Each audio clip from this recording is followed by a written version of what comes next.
If a woman makes a sexual or reproductive mistake with a man, men need to stop sitting there and trying to give her an excuse or an out or caping for these chicks. Women are adults capable of making their own decisions, and quite frankly, when it comes to the sexual marketplace, they hold all the leverage. Because last I checked, a woman has to give you consent to have sex with you, right? Because unless you're a rapist, which then you deserve to go to jail and get messed up by the dudes in there. But I'm talking about consensual sex. These women are having consensual relations with these men. They are responsible for the consequences that come after. I hate how society doesn't put accountability on women for their reproductive mistakes. And then we have to pay for it. Me and Fresh pay a lot of taxes. You know what I'm saying? I'm about to pay like 20 stacks to Uncle Sam because of single moms, bro. And I'm tired of this. Shout out to Uncle Sam. You know what I'm saying? No. So, you know what I'm saying? So we gotta start holding women accountable for their mistakes that they make sexually, because at the end of the day, women hold all the cards when it comes to reproduction. Women have a monopoly. If I impregnate a woman and I want the kid, she can tell me, pound sand, I'm aborting this thing and I have zero say. However, if a woman steals my semen and impregnates herself, unbeknownst to my knowledge, I am still responsible and liable for that child.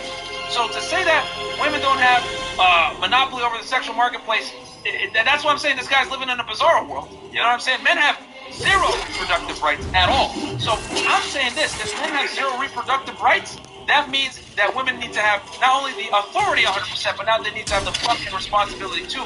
We need to stop caping for these chicks. Oh, you got 5 big Chinese are all a bunch of deadbeats. No, that's the woman's fault for picking those deadbeats, man.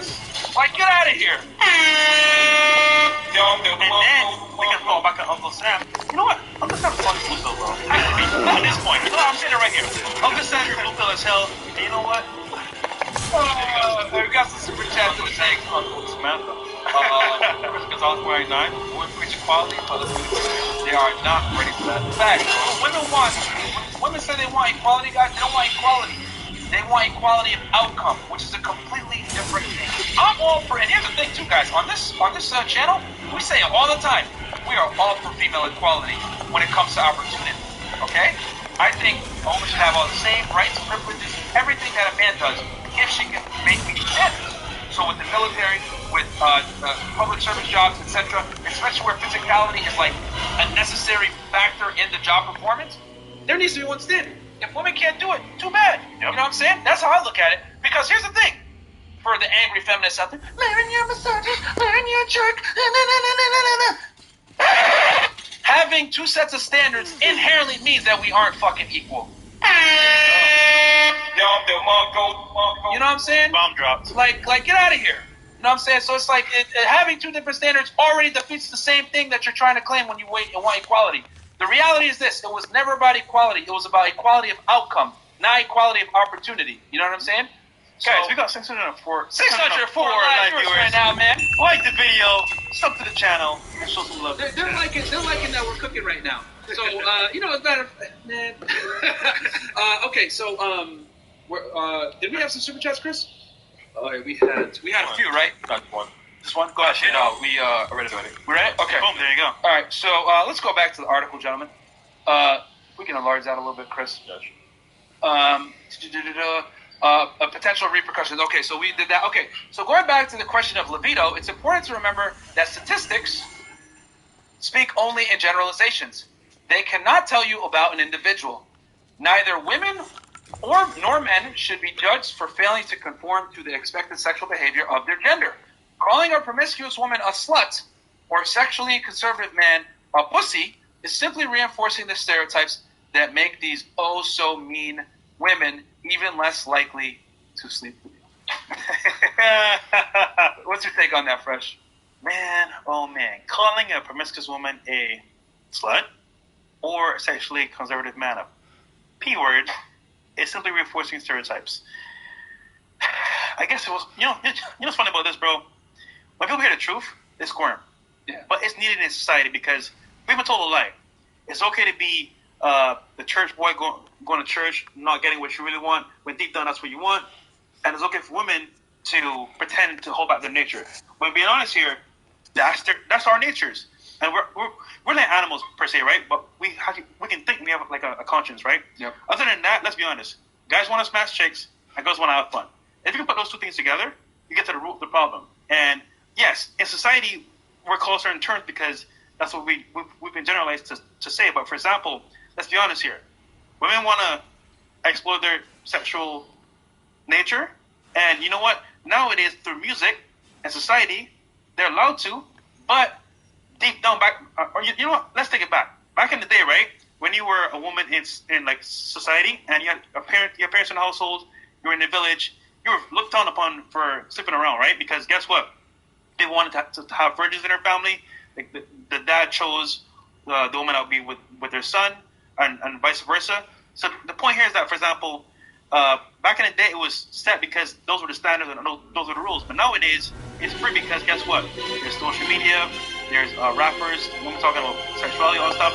And the point here is, for example, yes, if we're called that, it's for a reason. Now, am I saying that we're going to judge you for that? No, it's how it is. But at the same time, don't say that the truth isn't no matter what. And at the end of the day, if no one's going to say it, we're going to say it here on the show. So that's what I think. Oh, we got some surprises for you guys right now. You guys ready for it? It's time to cook. So we got Chef Fit in the house, and we also got Chef Fresh in the house. And guys, there you go. and as you guys know, it's Friday, which really means F-R-Y-D-A-Y, Friday. Because we're about to cook here, man. The reality is this, guys. This entire article is just like him contradicting himself all over the place. You know, the reason why, you know, and let me make this distinction right now. We love sluts. We love women that are promiscuous. Hell yeah. But for me to sit here and tell you guys that I'm going to commit to a woman that's promiscuous, hell no, is a lie. You know, exactly. Like, oh hell no. Like, we ain't doing it, bro. You know what I'm saying? Like, we're just not doing it because men know on a deep down level, like, investing in a girl that is promiscuous is bad because she might cheat on you and the kid isn't yours, whatever. Like, every man's nightmare is being being cuckolded without his knowledge. You know what I'm saying? Raising a kid that he thought was his, only to find out on the 18th birthday it's not his kid. Bro, that will make any man go nuts. So here's the thing. I'm all for women exploring their sexuality, having fun, getting out there, meeting guys, whatever it is, you know? But that's gonna come at a cost, baby girl, and that cost is this. The longer you ride the CC, if you want to sit around and hang out with dudes like me and Fresh, like players a little bit, boom. The longer you hang out with guys like us, and you wait until later on to settle down, the greater and greater your chances decrease of you finding a high value guy. And guess what? We will know. We can see right through you. We are masters at reading facts, female nature. Yeah, we know when you guys are saying, "Oh, I only got 2 bodies." Why the fuck you lying? Like, why are you always lying? Like, 2 body count. You know, it's 2 body count like that. One girl that said it, we were all dying in here when Rolo was in here. So, yeah, man. We got some super chats, please. Yeah, some Mario, $2. Thank you, fam. Thank you so much, Mario. Appreciate that, super sticker. Appreciate the support. Yeah. Let's open up the article again and bring this thing to a close. And then phone lines. And then we'll open up the phone lines and super chats. Can you enlarge that, Chris? Boom. Yeah, okay. Okay, so... At the core... Make her sleep with you. So at its core, the very notion of the sexual gatekeeper is flawed. Sex is something that 2 people agree to do together, not an inherently male activity that women permit to happen to them. The whole psychology of the gatekeeper theory is predicated on the subject-object dynamic, where the man is the active subject and the woman a passive receptacle. This dehumanizing and archaic view of sex is not supported by any statistic and harkens back to a time when women were sold into marriage and the notion of the female orgasm had as much legitimacy as Bigfoot. For this reason, men crying about not getting enough sex from the women who guard it smacks of a deep misunderstanding about what sex actually is. If you find yourself frustrated at the dragon woman who won't let you near their hoard of golden sex coins, chances are you're an emotionally stunted maladjust. Okay, boom. A lot there to unpack. But at the end of the day, guys, I'm gonna say it. This is gonna offend a lot of people. But guys, we're gonna make a video on this, a scripted video for you guys. But I have this belief that if a woman doesn't give you sex, you guys need to break up with her. And as a matter of fact, not only do you break up with her, you break up with her like concretely, like she's done, you go to another woman. And I'm gonna tell you guys why. Okay? Women have a laundry list of requirements of men. He must be this tall. He must make this much money. He must look this way. He must have confidence. He must love dogs. He must get along with my parents. Blah, blah, blah. Basically, in a long-term relationship, women have a million requirements of men. Facts. And as a matter of fact, since modern times, women's demands for men have only increased. Because as women's income has increased and their status has increased, what they require of men has increased with it, because we know women don't date down like men do. Facts. So in today's modern age, women require a lot of men. Not only do they require a lot of men, they're delusional as to what they actually deserve. If you guys don't believe me, tune into our boy Kevin Samuels and watch these chicks call in. You know what I'm saying? You're going to see right there how delusional a lot of these women are. And you know Dress size 14, wanting a high-value guy with 2 kids. Tune into our late night podcast to see it as well, because Yes. we break it down here with young and old women. We had some older women on, and they had a bunch of requirements of men. And when I asked them, these traits that you want, 6'4", $100,000 plus a year, good shape, confident, you do realize that only about 1% of men embody these traits that you want, right? Yeah. Okay. So what? Well, so what? That's what I want, right? So, I say all that to say this, guys. Women's requirements are high. Men's requirements, however, are low. Men, are she cute enough? Can you cook? Can you clean? Are you pleasant to be around? Cool. Men haven't really changed over the years. Yeah. Right? Our requirements haven't really changed. So, if a woman can't give you sex, right? Because remember, we only ask for like 4 or 5 things. That's it. That's a large percentage of what she contributes. So if she can't even give you sexual access, bruh, like, she's got to get kicked to the curb immediately. And I'm going to tell you guys why. Because as a man, whether people want to hear this or not, men don't need women to survive. We need women to propagate a society, but we don't need them to survive. Having a woman is a luxury, and a luxury that you will pay for. Yep. And why do you pay for it? Because you have to have excess resources to take care of a woman, right? She expects these things of you, and if you bring her into your life, she's kind of a liability. I ain't gonna lie. You know what I mean? She's an asset to some extent, but she's also a liability because you have to expend your resources on her as well. So I say all that to say this. A woman is a luxury. So if she can't provide what she's there for, which is sexual access, I hate to say it like that, I know, oh, you're objectifying women. Oh, duh, duh. Well, you know what? Women objectify men too. He's got to be 6'2". He's got to make this much money, whatever. It's okay for women to objectify men, but it's not okay for men to objectify women. And I'm here to say this, bro. If a girl isn't going to give you sex, you kick her to the curb immediately. Because men don't need women, and quite frankly, women are a luxury. You dealing with a girl that isn't fucking the equivalent to you booking a high-end, all expenses paid, luxurious vacation to Tulum, and you decide, you know what, I want the vacation, but you know what, I'm not going to get on the plane, I'm not going to go. What? What are you doing? That's the equivalent of what happens when a woman doesn't want to have sex with you when you're in a relationship. Now, I know what they're going to say. Women, you're a misogynist, you're just women, you're a jerk. Okay. Let's give you guys the female equivalent so the feminists that are watching that are angry can understand. Someone breaks into the house right now. I'm with my girl. I look at my girl, look at the invader. Look at my girl, look at the invader. All right, invader, you messed her up. I ain't gonna protect her. Okay, cool. It's pounding time. He beats up your girl, right? Next day, your girl says, yo, I can't be with you anymore. I'm divorcing you. I'm leaving you. She's 1,000% in her right to leave you. You want to know why? Because there's certain non-negotiable traits that each party has to bring to the relationship. As the man, I need to be prepared to defend and protect my woman, even at the cost of me possibly fucking dying. Okay?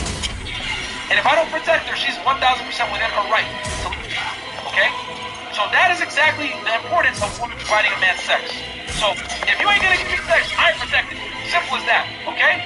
So anyway. Damn, son. Where'd you find this? All right, man. Rant over. That guy's article is stupid. Him saying that, well, you know, the gatekeeper thing is flawed. It just goes to show his ineptitude in the sexual marketplace. We got some super chats on the phone lines. Ricky Westbrook, 999. Just showing love to the French family, French toast legends, 100. Thanks, sir. Thank you, Ricky. Link, $5. I want us to chat, but paying attention to class. Shout out to the triangle offense of the manosphere. Absolutely, bro. Yeah, Dude, man. the triangle offense and the Triforce, my friend. Yeah, man. All right, guys, phone lines Phone lines are are open. open. I think we know Redfield Mike's number. RPM call into the show number is 515-605-9740. Again, that number is 515-605-9740. So then the phone lines are Let me add a point, man. So you brought up the point. You said, for example, this is why girls like they'll come to you and they'll take your resources, but they won't actually give you. Yeah. And it's funny because the sugar culture is really interesting because guess what? Girls have realized that the majority of guys are willing to give them access and attention for free. Yep. And sometimes they'll pay you. Yep. So now Without sex. Yeah, without sex. So they get the sugar without giving any sugar. Yeah. So the average guy out here, right? What does he have to offer other than money? Let's be honest here. We offer game and lifestyle. This is what we do. We offer game and lifestyle. However, we don't spend money to get girls. Yeah. So the average guy out here, right? Your best bet is to become high value, not for the woman, but for yourself. Because then you can pick and choose who you want to spend time with. And then, for example, you can demand, you know what? If you don't in here to have fun and smash, and chill, and you know what? Get out because I can find another girl that will. Yeah. And that's what we say as well.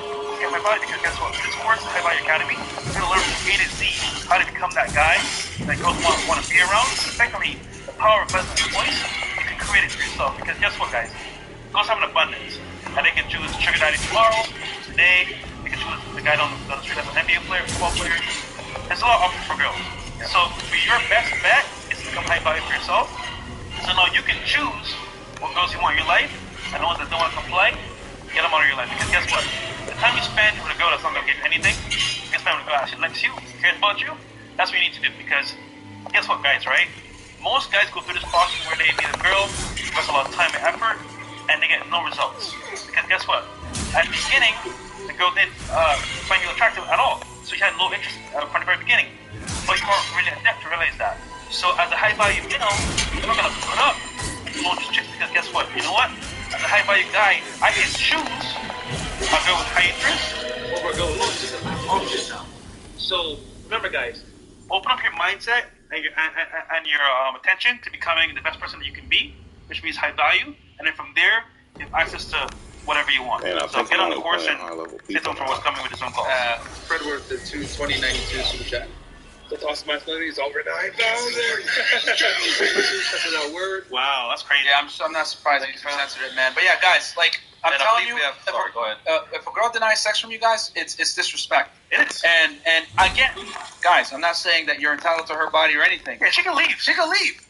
But like, Here's the problem. They ain't gonna leave most of the time. Yeah. A lot of time when a girl denies you sex, she's gonna still stay at your crib and think it's okay. Yeah. I'm here to tell you guys, if a girl denies you sex in your house, kick her out and go find a girl that will.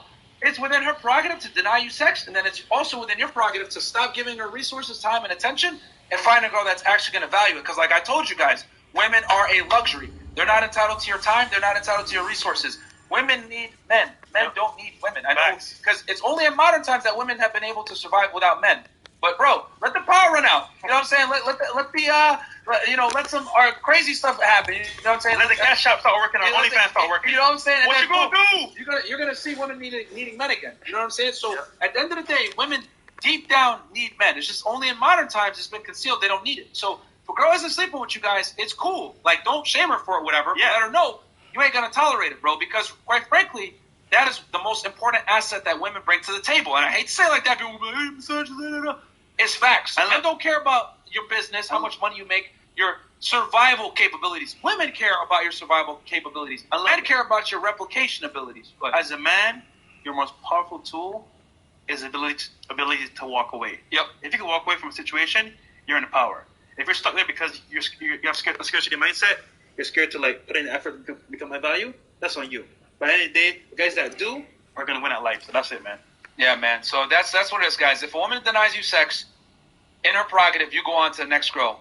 It's simple as that. Go ahead. All right, super chat. Link $10. Water so blue pilled. If you say attack my woman during the robbery, the robber would scratch his head and start rethinking the whole situation from the confusion. Funny, man. Like, what's going on? Wait. Wait. What? Shreggy? What? That's true. The robber probably would be blue pill. Like, wait, what? Wait, Yeah, so no, nigga. He'd be like, what? You know what I'm saying? Like, okay. What the fuck? All right, let's hit the phone lines. Guys, as you guys know, as usual, Super Chats take precedence over phone lines. Let's get Red Pill Mike on the line. Is he on the line? Yes, first one. Let's get him on. Two. Red Pill Mike. Yo, Red Pill Mike, Yo, welcome to the show.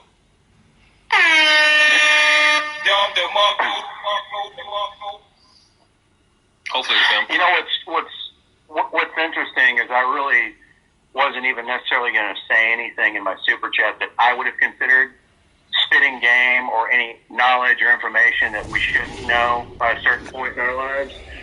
I just wanted to donate a bill and give my opinion, and it wouldn't let me for whatever reason, no matter how I retype the message. But while you got me on here, I'll go ahead and Please, tell take you your what I time was going to too. say. Give the whole piece. Take your What I was time. going to Well, I mean, it's really pretty damn simple. You know, there's a big topic that a lot of men are not getting as they're growing up, and they don't know how to differentiate between the two. Okay, and I'm not going to use high value men and low value men as my example because I think it's still too broad, even though it is specified.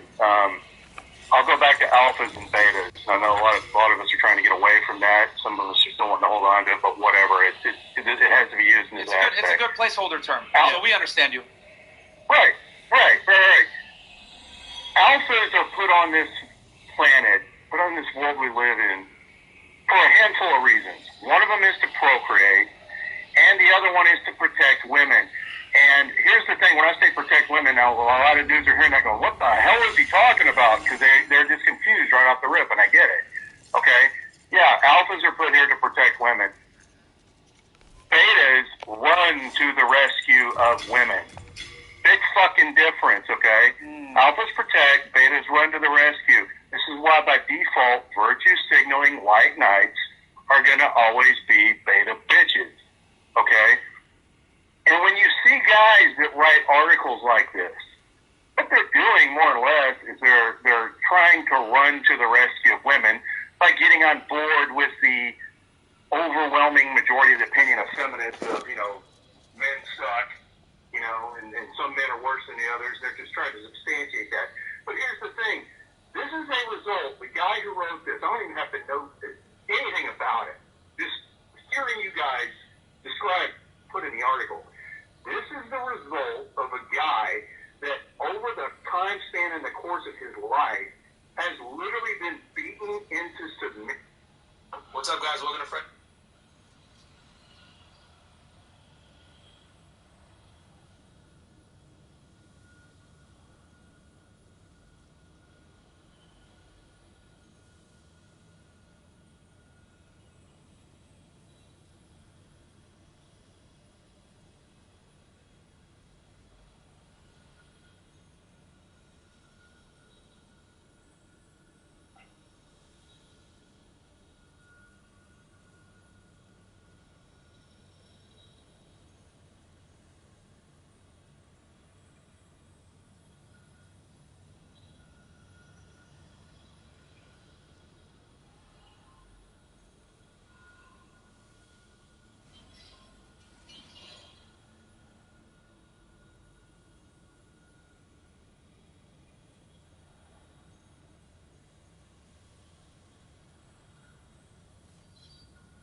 Podcast After Hours Edition. We're joined with some special guests.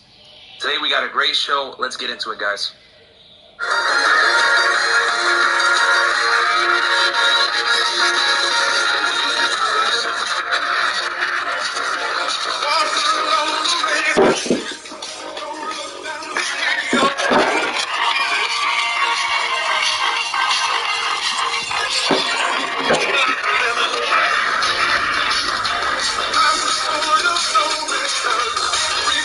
I don't think we fully realized just how bad the content on Vine was. We know. A lot of us know. I'm just gonna say that right now. I used to watch that crazy. Actually, I was gonna do the watermelon joke, but there was literally a guy named the Watermelon. Ooh, watermelon! She showers with Pantene. But I got watermelon to keep me clean. I never even once thought of making a video on that thing. Nope. We view our memories of it through rose-colored glasses, but we forget that most of the content on the platform was not good, and a lot of it was racist, especially towards black people. And what's interesting is that most of the jokes made about black people were made by black creators. Yeah. Let's go there. You know, shout out to this guy for going on a topic like this while being white, because I know some people might throw shade at him. He's not white. He's white. He is. Hey, but you know what? He's speaking facts. So, you know what? I support it. Whoever says the truth, I don't personally care. With the most prolific of these creators being King Bob. I gotta pause it every 3 seconds. Okay. Not to sound sanctimonious, but I've never liked his content, or when people would send me links to his stuff, I'm always like, all right, what stereotype? Me, at first I was like, and I was like, okay, we heard you. Yes, black people have stereotypes. Is that all your humor's ever been? Heard you. It's just like whenever you go to, you know, the comedians, the Haitian comedians. Yeah. And it's a lot of Haitian comedians. And I follow some of them, and some of them are good. But a lot of the Haitian comedians, like, we get it. It's your mom. She beats you. She beats you. She had a dream. I know. She's superstitious. I know. We know. And it keeps, like, the first few jokes, I'm like, and then the whole material is like that. I'm like, yeah.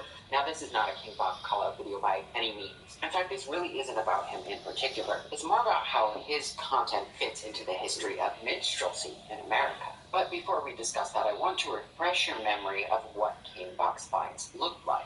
And by rewatching them, hopefully we can get some insight into why they were so popular. oh my God, dirty! I got you, bruh! Pull the car wash! Let's go! Clean, drop!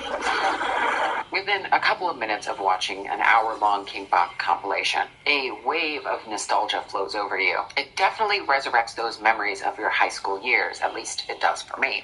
But watching these vines as an adult is rather disillusioning. I forgot just how often his jokes relied on black stereotypes. This video is geared to people who were, one, on Vine and who were young and didn't know. Yeah, didn't know. That's fair. But I watched it and I knew right then and there. Like I knew. Maybe it's because I was older. Because when we talk about Vine and he's talk about him being in high school, right? I was definitely out of high school. If you had anything to do with the high school, illegal. You know what I mean? I ain't got nothing. I was not even near close to high school whenever Vine was on. I don't understand that. But of course, yeah, just to bring a little perspective, whenever you look at comedy in general and you go back a couple of years, comedy doesn't age well. It does not. You look at some of the comedy of Eddie Murphy, wouldn't be playable right now. It would be deemed as problematic and raw, delirious. But then again, it's not the same thing. Where you have to pull your horses is that it's not the whole comedy that was that. The whole career was not necessarily based on stereotype. So that's where I make the difference.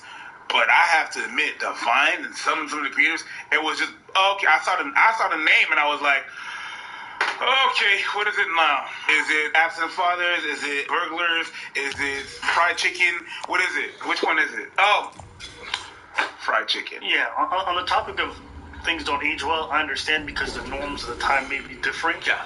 But these are things that were wrong even back then, these kinds of stereotypes. Yeah. So, you know, I guess for this specifically and these kinds of humor, everybody knew. Because even us as adults, we watch it like, we know what this is. Yeah. You know, so... But yeah, that's my thoughts on that. In King Bob skits, Black people are often portrayed as petty criminals, breaking into cars, burglarizing homes, running from the police, and at one point stealing watermelon and fried chicken from a KFC. And they don't have watermelon in KFC. By the way, just one thing about watermelon and fried chicken. I asked all my friends, and not even the vegan ones, but some of the vegan ones, everybody loves fried chicken. A lot of people like fried chicken. Japanese people love fried chicken. Yes. Well, they like fried everything. Tofu, chicken, anything, right? Watermelon, everybody's on watermelon. Everybody. So quit that shit. Yeah, you know, my question with stuff like this is, as a creator, if you make this kind of content, do you look back and ever think about, like, the way that I was managing to make my money was by trying to intently. I wonder if he looks back at this and he ever has second thoughts or ever feels bad about, because you can make mistakes and we all grow and that's fine. Yeah, definitely. Would you ever look back at the content you make and be like, yeah, you know what, this is especially when you do have such a private platform where it influences so many people and you have such a presence in the zeitgeist. Like, for me, I constantly think about, like, some of the older videos. I'm like, how do I feel about that today? You know, constantly play on the worst stereotypes of black folks. You know what Vine was? Blaxploitation. Yeah. It was the newer version of the blaxploitation that you had with the pimps and the hoes and stuff like that, and reinforcing those stereotypes. That's what it was. There are innumerable jokes about absentee black fathers. There's also this obsession with Jordans, and these skits are all mixed in with misplaced references to hip-hop culture. And here's where you start to pick up on King Bach's creative process, which for most of his videos is picking a black stereotype and making a skit around it, no matter whether he made a skit about that 7 times already. Now, it's not in my place as a very white person to judge him for using black stereotypes. In fact, it is important to stress that there is absolutely nothing wrong with a black man drawing upon black stereotypes for material. It's okay for you to judge them. It's okay for you to judge them. Yes. They may say your voice is maybe not as important as others, that's their truth. But me personally, I think anybody should be able to judge people for doing stuff like that. That's my personal opinion. What are your thoughts? Okay. Because drawing upon black stereotypes can be done in an effective way. August Wilson wrote an entire play that relies heavily upon black stereotypes. And at the time he wrote that play, it was in such stark contrast to TV shows that were running at the time during the 80s, like The Cosby Show, where black people existed in a fantasy land where racial stereotypes didn't exist. However, while Wilson uses these stereotypes to flesh out compelling characters, King Bach serves these stereotypes to his viewers as is. They are presented in a way that never deconstructs or dimensionalizes them. Often they're just the punchline of his skits. It's kind of hard to do in a 6-second Vine. Though I will admit, he didn't even try. This isn't the platform for nuance. No. And there has to be some accountability on us, the public, for trying to consume content constantly in these bad medias. You know, like, people do, like, this kind of social justice stuff on TikTok. I'm like, I would never. That's why I don't post my stuff there. Even though there's money involved. I wouldn't, because I'm like, it's not an adequate medium to get to people. It's restricted. It's like the 140 characters, the TikToks, the Vines that was 6 seconds. I'm not going to do my things on the stories of Instagram. That's not what it's for. I'm gonna use it for IGTV. I'm gonna use IGTV for that, which is a longer format. You know what I mean? Like, no, you just can't do it. That's not the platform to go in depth. Nah, bro. People send me TikToks and they're like, "Oh, would you like to pontificate on this? On what? Like a 20-second video, bro? You think I'm gonna spend hours editing something? Fuck out of here. 20 seconds. It's fine. If you're into TikTok, that's cool. But for me personally, I think these short-form medias, they're not effective. While they may keep the attention of teenagers and young people, I don't think they're effective for having good dialogue, in my opinion. Like in this Vine. Happy Father's Day, Dad. Happy Father's Day, Dad. Yo, where's your dad? He'll be back soon. The joke is that King Bach's white friends have a dad, but he doesn't because he's black. That's the joke, plain and simple. It's even worse when he explains it. That's exactly what happened. While I wouldn't expect a Pulitzer Prize-winning story in under 6 seconds, I would expect a little more than that. But even when stereotypes are just part of the skit and not the punchline, they're used in this disjointed standalone way, such that the characters in these skits are composed entirely of black stereotypes, rather than being presented as individuals. But this lack of in-depth character development, even across hours of Vine content, leads me to believe that this two-dimensionality that King Bach's characters have is intentional, and there's a concerning reason why I think he's perpetuating these stereotypes. You see, a large part of understanding media is taking the intended audience into consideration. Yup. And this doesn't just happen on Vine, it happens on YouTube, okay? We don't have to drop no names, but there's people who are shucking and jiving because it benefits a certain audience and it pays the bills. Who happened? I don't say nobody names. People can make their own illusions. But, and I say this because I know, because I'm speaking to some of these people behind closed doors. It's like, oh, no, I don't. And that's okay. It's an act. It's not even just like YouTube personalities. Even like talk show personalities, news personalities. If you speak to them off air, they speak completely different. Absolutely. And so you have to understand they're playing towards an audience when they're doing a lot of this stuff. Now, that doesn't make it okay. It's perfectly fine for you to look at what King Bach is doing, considering the audience he's trying to appeal to, and be like, man, f*** this dude. He's willing to make black folks look bad every day for some cheddar. But just understand it's a common problem throughout most of media. And it's not new. It's not a new problem either. It's been going on. No. Fighters do this. A lot of people do this. And anyone who knows anything about King Bach understands that his audience was mostly young white teens who, because of their age and because America is still largely segregated, might not have had a very deep conception of what it means to be black in America. So, if King Bach were to develop a character beyond just a conglomeration of black stereotypes, he would risk alienating his viewers. And it's this use of black stereotypes in these formulaic skits in order to entertain a predominantly white audience that makes me very uncomfortable. This dynamic is very reminiscent of minstrelsy, which is by definition a form of entertainment featuring songs, dances, and formulaic comedic routines based on stereotype depictions. A black man in blackface? Yeah, that happened. Let's go. It happened to accentuate, but it happened even back then. No, but it happened even back then. They hired black men and they put the blackface on them just to even overexpose and do all those things. Even in cartoons. Yeah.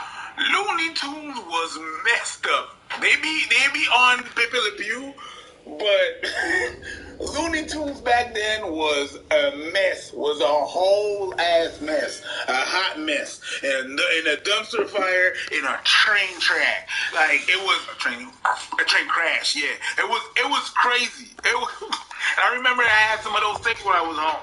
And I look back at what I was seeing.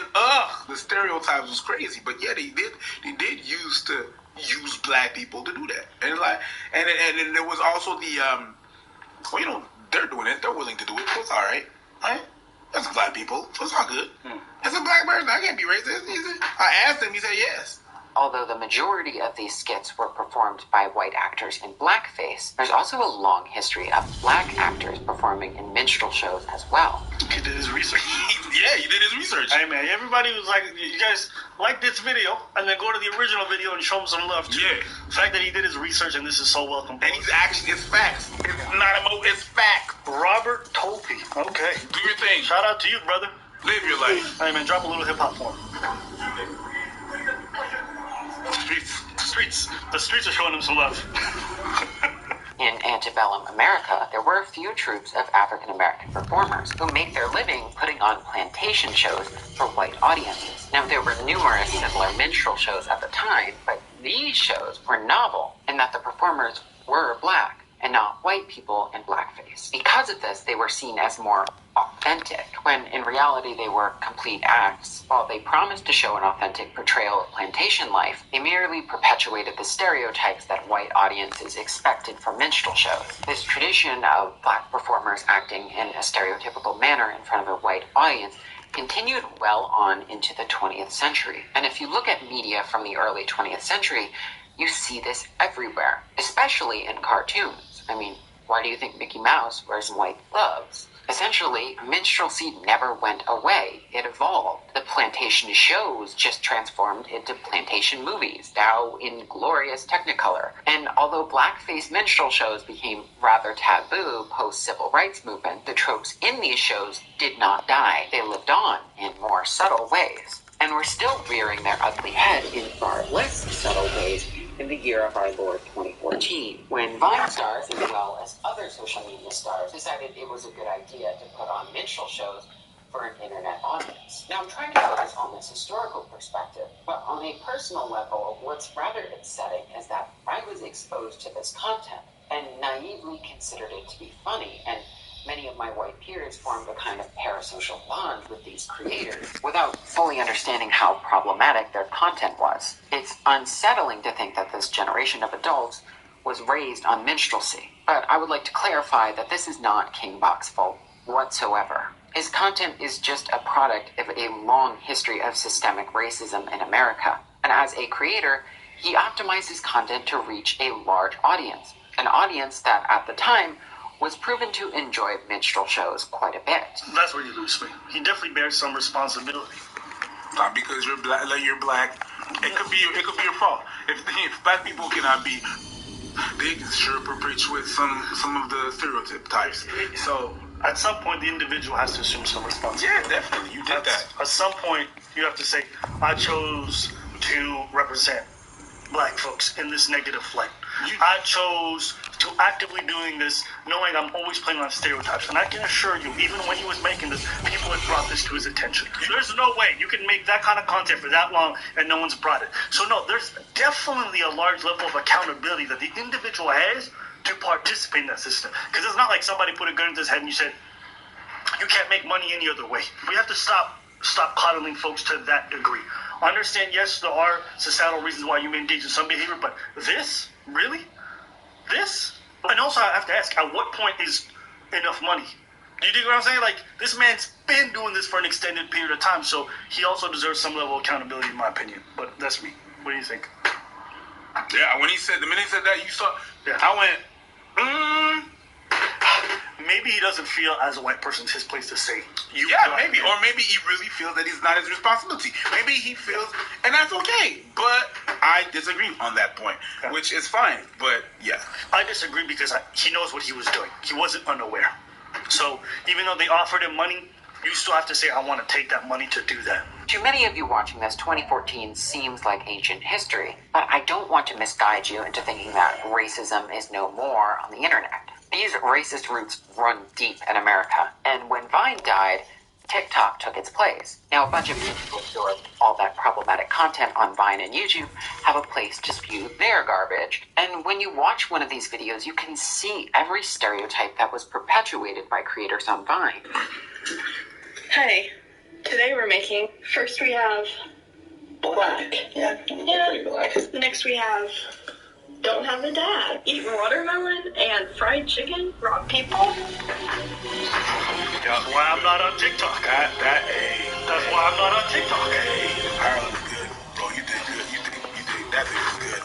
Who doesn't know that TikTok is just a continuation of Vine? Definitely. It's a Vine Plus. It's a Vine Plus. That's it. You got more seconds. Now, once again, I reiterate, Vine did not create them, but the content on Vine most certainly played a role in inspiring a generation of teens to pick up a camera and broadcast their racism on social media for likes and views. Another thing that comes along with this illusion that 2014 was so long ago is that we have forgotten that many of these Viners are still here, making content in 2021, and they really haven't addressed the problematic things they've done on Vine. So the fact that these people have created empires by perpetuating is certainly something that needs to be discussed. I mean, that's only one of the big things. Perpetuated all kinds of terrible stereotypes about men, women. I used to see dudes post all kinds of content like, I was like, that's super racist, or that's super against Mexicans, Latinos, white people. Yeah, why would you say that? Because you say that it's cocky.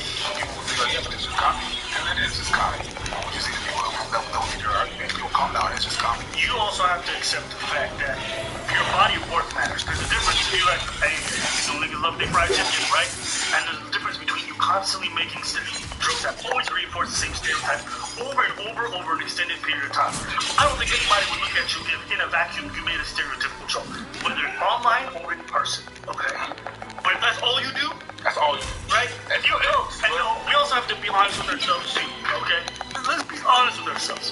There are times where things are so flagrant. I'm not talking about a single joke. I'm talking about a body of work where sometimes people mask their political leanings in humor. Meaning, you come up every day and talk about how black folks are evil. They love their Jordans. They love their dunking on people. They love their this. And then at the same time, there's a whole segment about how black folks are unimportant. And then they'll put in all those jokes in the middle that it's just you, but you shouldn't get mad at me. Okay? understand the difference. There's a context. The same way jokes exist in a context, the context of your jokes also matter. So take Black. Who was his audience? What kind of humor was he making? What was his thought process on the whole thing? Right? That's the same way there's nuance in that stuff, and you have to see the nuance of the joke. You also have to see the nuance of the person behind everything you follow. You have to be smart enough to see make no difference to something. But the question arise. Yeah, but it's just comedy. What do you think about that? You should understand. And the point we're making is not saying, oh, this kind of humor is unacceptable, or this kind of humor is going to be all flying with kids, or do whatever you want. That's not the point. I can also look at your jokes and be like, I see what you're doing. I see what you're doing. And that's also why you see generally great comedians don't reach for those hanging fruit like that. Not on a regular basis. They don't make that the basis because they also understand what it means to put effort into their craft. And they're like, I see what you guys are doing, and I'm not going to do that. And that's why they rise to the top to be great. Mm-hmm. We know depends about the comedy is done. Yeah. You have to look at about a lot of things. You don't have to look at if it's funny or it's not. If it's not, that's not the issue right here.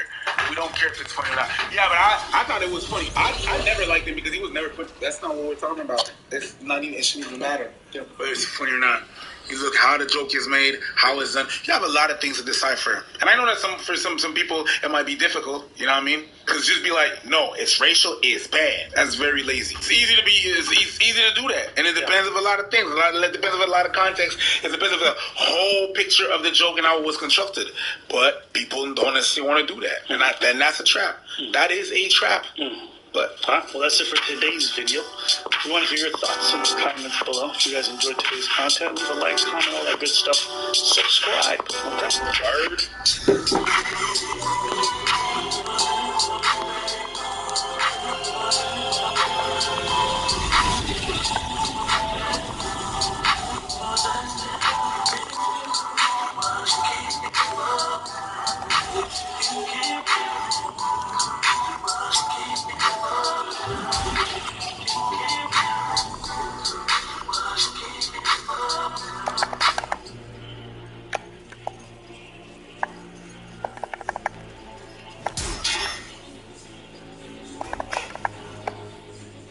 His face was once a regular presence on the airwaves, but the former CEO of Papa John's Pizza, John Schnatter, experienced a dramatic fall from grace as he was forced out of the company he founded after reports that he used a racial slur during a conference call in 2018. But now Schnatter has tapes that he says tell his side of the story as he tries to repair his reputation.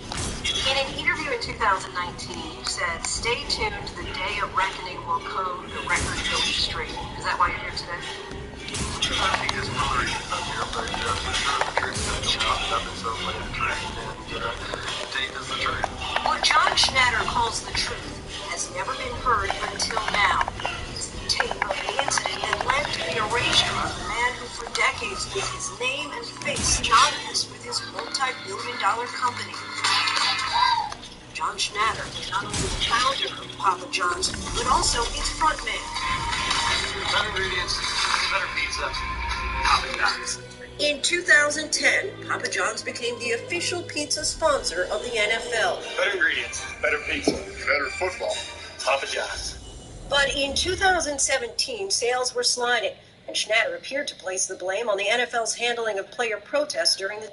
Hi everyone, Sandman here. This video is brought to you by a donation from Crypto King, and here's what he has to say. Hey Sandman, so I noticed the same thing about Styx, Hicks, and Hammer. He complains way too much about the YouTube shadow banning, however. I think things started to change on his channel once he got married. I'm sure you noticed the same thing. I was actually a long-time subscriber of his channel. His content started to become bland, and I found myself not caring to even check out his channel, as was my daily routine. Coffee with Styx in the early mornings was something I looked forward to. Anyway, I recall him saying years ago, in more than one of his videos, that he would never get remarried. He was married once before, and out of nowhere he marries this Dutch chick. I mean, good for him if he's happy, but it definitely has impacted the quality of his work. Shortly before he got married, he was talking about depression. His main laptop he used to make his content also broke. He didn't get into what was causing his depression, but I think he was having some sort of relationship problems, just from how he was talking in his videos. Then quickly after, he announced he was getting married. Just a guess. Also, I'm super surprised that he's living in Amsterdam right now. He was always so proud to be an American and said he had no desire to travel the world. Amazing what we men do for women. I believe he's still a good guy, but he needs to find himself again or something because he definitely changed. On a side note, I believe there's only maybe 2 or 3 YouTubers who I watch who've stayed true to their original messaging. UAIE, although he's on Censor TV now, and maybe V, the Romanian guy too. Regards, Crypto King. Well, Crypto King, thanks for the donation as well as the topic. I'll get to my thoughts about this in just a moment, but let me first tell everyone about today's sponsor, the Red Pill Ring. The Freemasons have their own rings, and now so do we. When another MGTOW sees your gold, silver, or bronze ring, he's going to know exactly what it means, and that both of you have the same value system. Now all we have to do is make a secret handshake. Please visit redpillring.com today to get your precious, precious ring. Do it fast before a golem with boobs stops you. Anyways, now back to the video. If you're wondering about Styx's ex-wife, she's in the picture on the left with him. The 1 or 2 pictures on the right are of his new wife. Look at the pictures. The new wife is prettier, thinner, and with blonde hair, and I don't blame him for marrying her. His sexual marketplace value went way up since he became a famous internet philosopher. And I bet you anything she probably reached out to him. You should also know that when you marry a woman or have a longer-term relationship, she usually moves you out to where her family and friends are, so she can have them keep an eye out on you for supervision. Plus, you're probably going to family functions on the weekends, and you don't have the quiet, calm time in your life to reflect on new ideas. Less time to think and work means the quality of your work goes down by half by default. Sex and love drops the quality of your work by another half. So you're down roughly to a quarter of the insight and ideas that you once had. Just go back to 2015 in my back catalog of videos, and you'll see a video called Monks of MGTOW, and you'll see how big of a douchebag love really made me become. How it shrunk my mind the way that hormones shrink a tranny's balls. Mating creates a massive dilemma for a species. A man's intellect, according to Anthony Hopkins in Westworld, is like peacock feathers. It's an elaborate display designed to attract a mate. But what happens to the male peacock after mating season? All the energy expended. Sony needs new leadership, period, end of discussion. And there's someone chainsawing a tree outside, and they've been doing it for hours, so I have to give up, and hopefully this won't be a DSP fire alarm caliber video. You ever seen that one? Before everyone says what on earth is going on, you probably hear an incredibly annoying, high-pitched, droning sound going on. That is the fire alarm in my condo facility. Skip it up and down. So, I used to say this a lot during the Wii U days. I still hold to it. Rest in peace, Satoru Iwata. He was a genius, but I do feel that Reggie Fils-Aimé, who was the president of Nintendo of America, and Satoru Iwata, before his passing, was the president of Nintendo of Japan. They could have went with new leadership during the Wii U era, and I think it would have steered Nintendo in a better direction. Even with the Wii, as successful as the Wii was, I call that the Karen Soccer Mom console because most of the consoles bought were by soccer moms who bought it for Wii Sports and never touched it again. So the attach rate with that console wasn't that great, especially for third-party developers. Nintendo's first-party games always did well. Let me make that abundantly clear. But it was a lot of shovelware on the Wii. And Nintendo thought they found this niche, and then they tried to reverse the niche with the Wii U, and it was half-hearted, poor marketing. A lot of people thought it was just a controller add-on for the original Wii. It was a mess. Well, I'm kind of feeling that there needs to be, Jim Ryan, I'm looking at you, or whispering into a mic your name. There needs to be some leadership shakeup over at Sony. We saw Sean Layden, who just ducked out a while ago, and I thought he was doing a good job. But Jim Ryan just seems to think that everyone wants AAA Hollywood blockbusters for the PlayStation consoles, PlayStation 5 now. And you're wrong, Chief. You're also wrong about your take on older games, too. Like, they're just looking at churning out these big AAA games, and they're just hoping everyone will make a return, and all of them will be critically acclaimed. That's a key word that I'll bring up later. It involves Days Gone, and that's it. They want to be known as the big seller, AAA, critically acclaimed console platform. and it's going to bite them in the ass eventually. So Sony has a group called the Visual Arts Service Group, and what they do is help other teams working on big AAA exclusive games like Spider-Man. When The Last of Us 2 was falling behind, the Visual Arts Service Group came in and helped get the game out on time. It was delayed more. And so that's what they do. Basically, the company kind of polishing on other internal teams of Sony's projects. Well, Michael Mombor, saying his name wrong, he actually took over for VAS back in 2007. He recruited a group of 30 developers, and he wanted to form a new development team with inside Sony, and they were going to work on a remake of The Last of Us. Why would you want to do that? Why would that even? Who wants that? It was remade for the PlayStation 4. They remade it again, basically upscaled it to make it run in native 4K on the PS4 Pro. It came out in 2013 originally for the PlayStation 3, and it still looks good to this day. Wow, who the hell is asking for a Last of Us remake?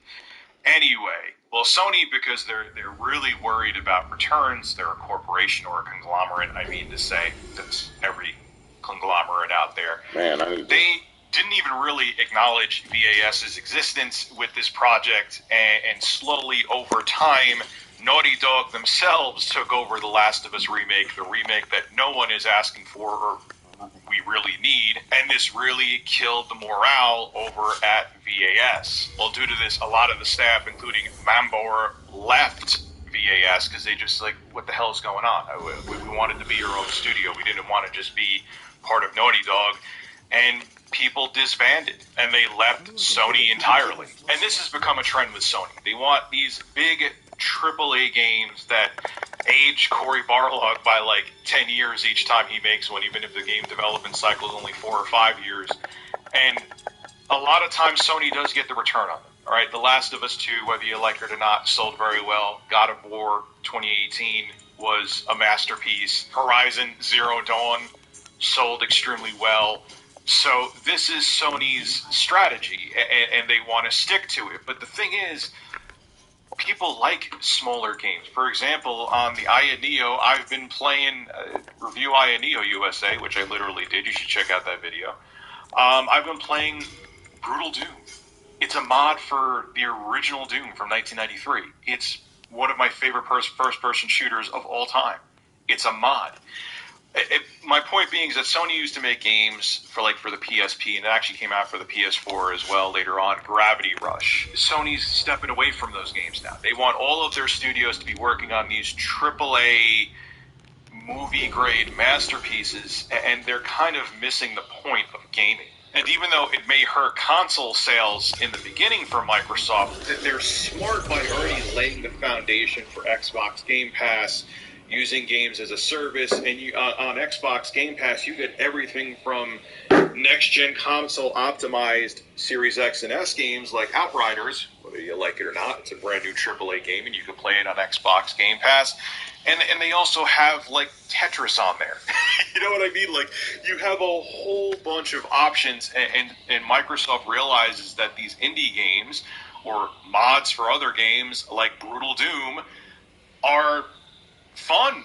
That's what games are about at the end of the day. Fun. I don't think I need to want to hand over an Oscar to my TV screen every time I put on a Sony exclusive. Like, fun is what video games are about. Yes, I love when there's that AAA really amazing experience, but sometimes you don't always need that.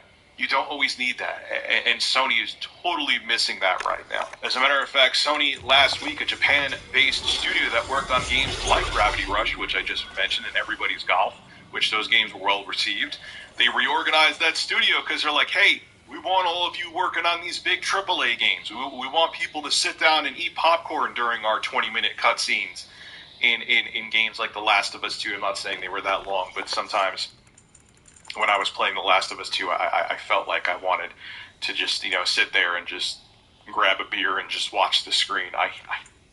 I understand story is important in games, and I like story in games, but it needs to be implemented and be part of the gameplay. I don't understand why we're forgetting that. Like, if you want to win an Oscar, go become a director and work in Hollywood. Video games are meant to be played. Story is important, but how the story is implemented is crucial. You're going, gameplay, huge cutscene, gameplay, huge cutscene. Oh, God, Anyway, review getting off the point, USA, but it really annoys me. Will anyone remember Days Gone? I'm actually holding back to play that on PC. I started a little bit on my PS5, but I want to play it on PC. Sold well. I know a lot of people who absolutely love Days Gone. I may be one of them, but again, I'm holding back to play it on PC. But because it got a Metacritic average score of 71, that's Sony's other thing too. All of our games are critically acclaimed and cost tens of millions of dollars to make. Even though it sold well, and I know a lot of people who personally enjoyed it, now, only got a 71 on Metacritic. That's a sty in our eye, I guess is the right term to use. Yeah, we're not giving you green light for a sequel. Well, what Sony did, because, God forbid, creativity or even a game selling well, it should still probably get a sequel, because I know a lot of people enjoyed Days Gone. They took developers from Bend Studios and had them work over at Naughty Dog to work on another Uncharted project, which I like Uncharted, but Jesus Christ, give me a break. Let's have something fresh. But Bend Studios was saying, look, we don't want to become part of Naughty Dog. We want off of the Uncharted project. We want to work on our own project. And it worked in the end. Now Bend Studios is working on a new IP, which I know it's going to be disappointing to a lot of people, because I know a lot of people that like Days Gone. Sony, what are you doing?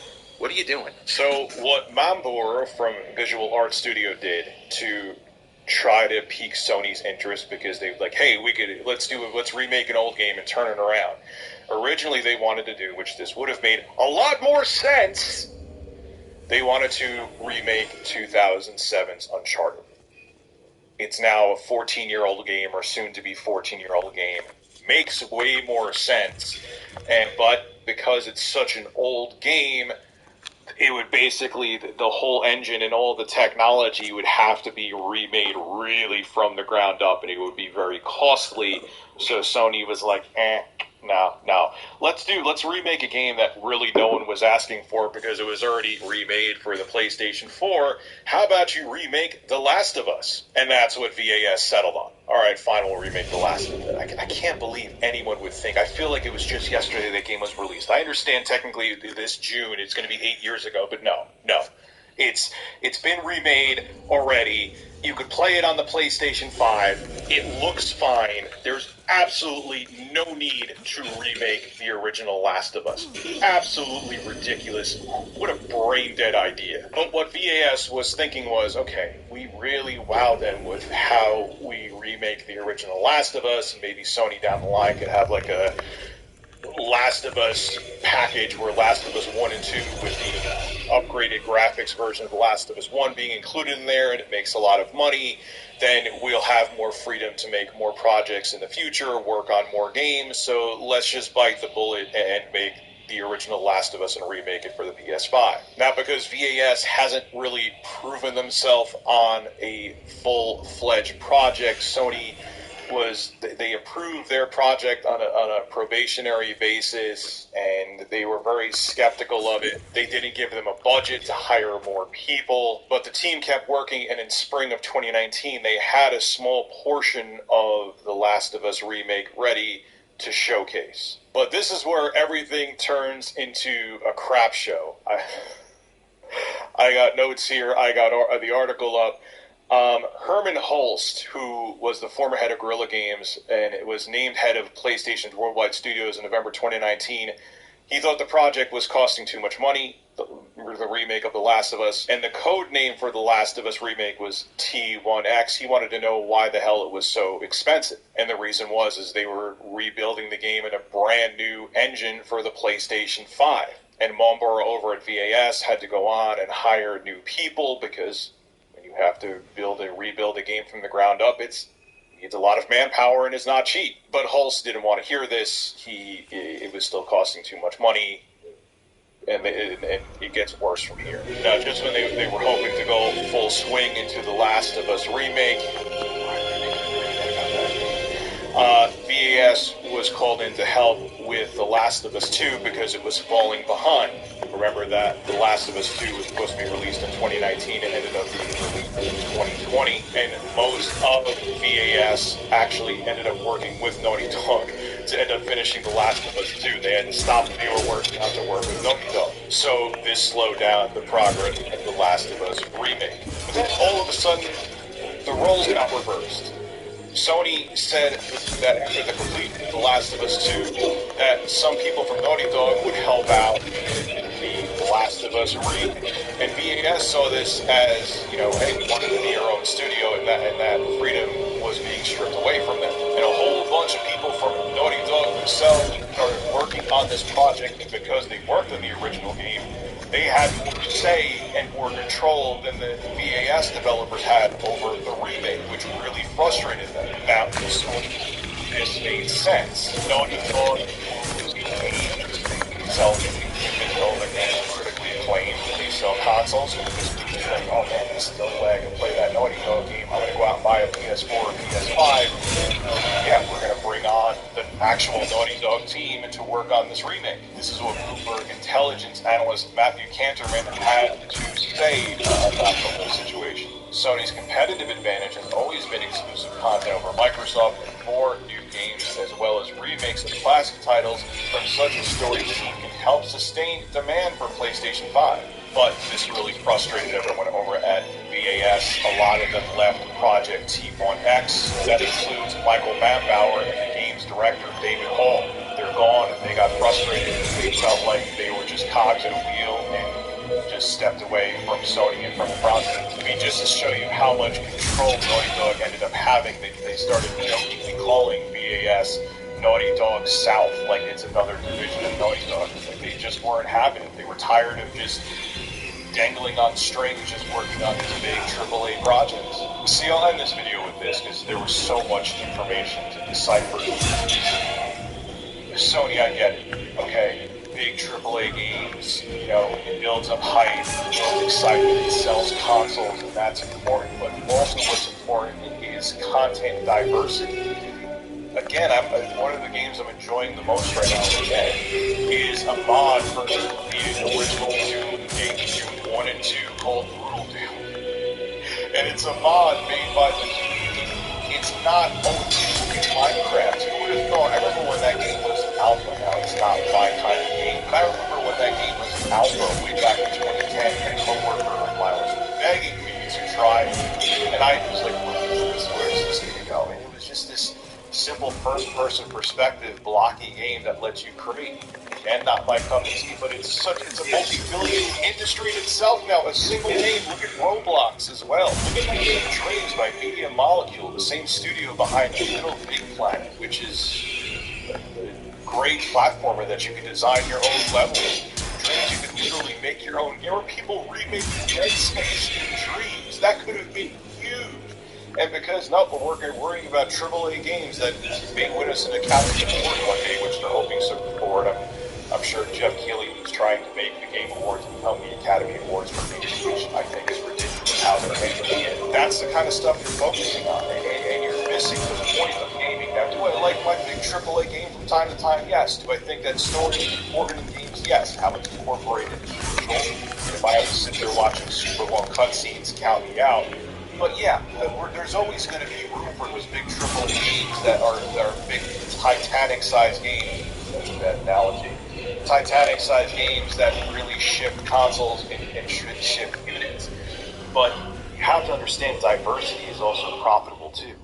And from Jim Ryan's statements before about who want to play these old games, they look so dated, and other things he said, like we believe in generations, and then insinuating that the games are only going to come out for next-gen consoles, and then they end up being cross-generation games. I just think he's missing the point, and I think there needs to be a shakeup of leadership over at Sony. Yes, your console is selling well, but if you keep doing these anti-consumer things and keep trying to make every single exclusive game you have be some AAA game, you're missing the point of gaming. Games are supposed to be fun. They all don't have to be these riveting experiences, and I just think Sony doesn't have its finger on the pulse.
we're back. And then you remember last time the roster was like a little bit empty, but we kind of have almost everything filled up. Like, bro, we've come a long way. Now, Gojo specifically, he has a lot going on, and hopefully he doesn't get into the Mugen thing we're going to see today, like we talked about it in the whole way. But whether he does or he doesn't, you know what it is, all right? It's a whole tournament. Like, the first round, we got Gojo and Subaru from ReZero. Then we have Reiner from Attack on Titan versus Inosuke from Demon Slayer. Then we have Link from Legend of Zelda versus Batman from Batman. And then Virgil from Devil May Cry versus Goblin Slayer for Goblin Slayer. I haven't finished this anime, so I'm guessing this is just the character's name, but yeah, you know what I'm saying? Round one!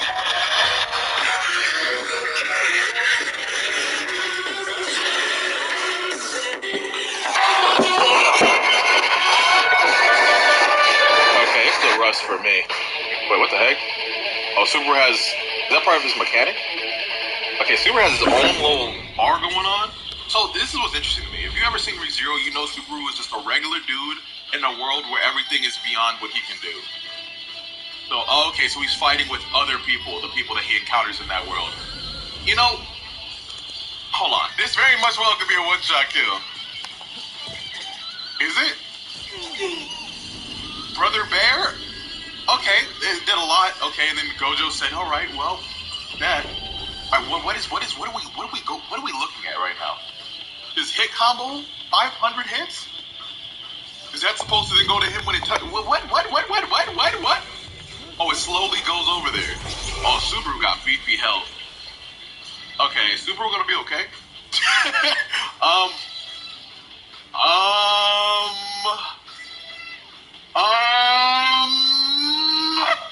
Yo, this is that was extremely Gojo. What the fuck? I'm gonna start foaming from my mouth, bro. What the fuck is going on? The questions I have present in the front of my fucking hemoglobin, my nigga. What is wrong with them? Oh, okay, I guess. Oh, return by death, little ending. Ah, that what? What the what? Hold on. What is Subaru's character? The meter went down after his death? Okay, so if you haven't seen ReZero, I don't want to spoil too much of the plot because that's like a big thing that hooks people. Let's say Subaru has a weird fetish with dying, and something happens every time. The noise and what we just seen seem to be a little bit of a bigger mechanic with his character in the Mugen that maybe is a little bit more on par with, I guess, what he's supposed to be doing when he dies in the anime. I don't know, that was very weird. Huh? I don't remember that. Spirit got attacked. Oh, and he's dead. And he's dead. Maybe he could block this, but I don't think the AI is smart enough for him to do that. But hold on. Last time I went to 500 hits. Now it's up to 400 to 75. Is that? It's still the purple thing, the purple attack thing. I haven't seen this variation of the attack yet in the anime. I've seen, what was it, the blue or red one? I think it's the red one. That doesn't kill him. Okay, yeah, this is over. I think Gojo's about to sweep everybody in this bracket, and it's really just unfortunate because nobody else has a chance against this, I think. I mean, we'll see, but...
was kind of demonic. Next, we have Reiner off.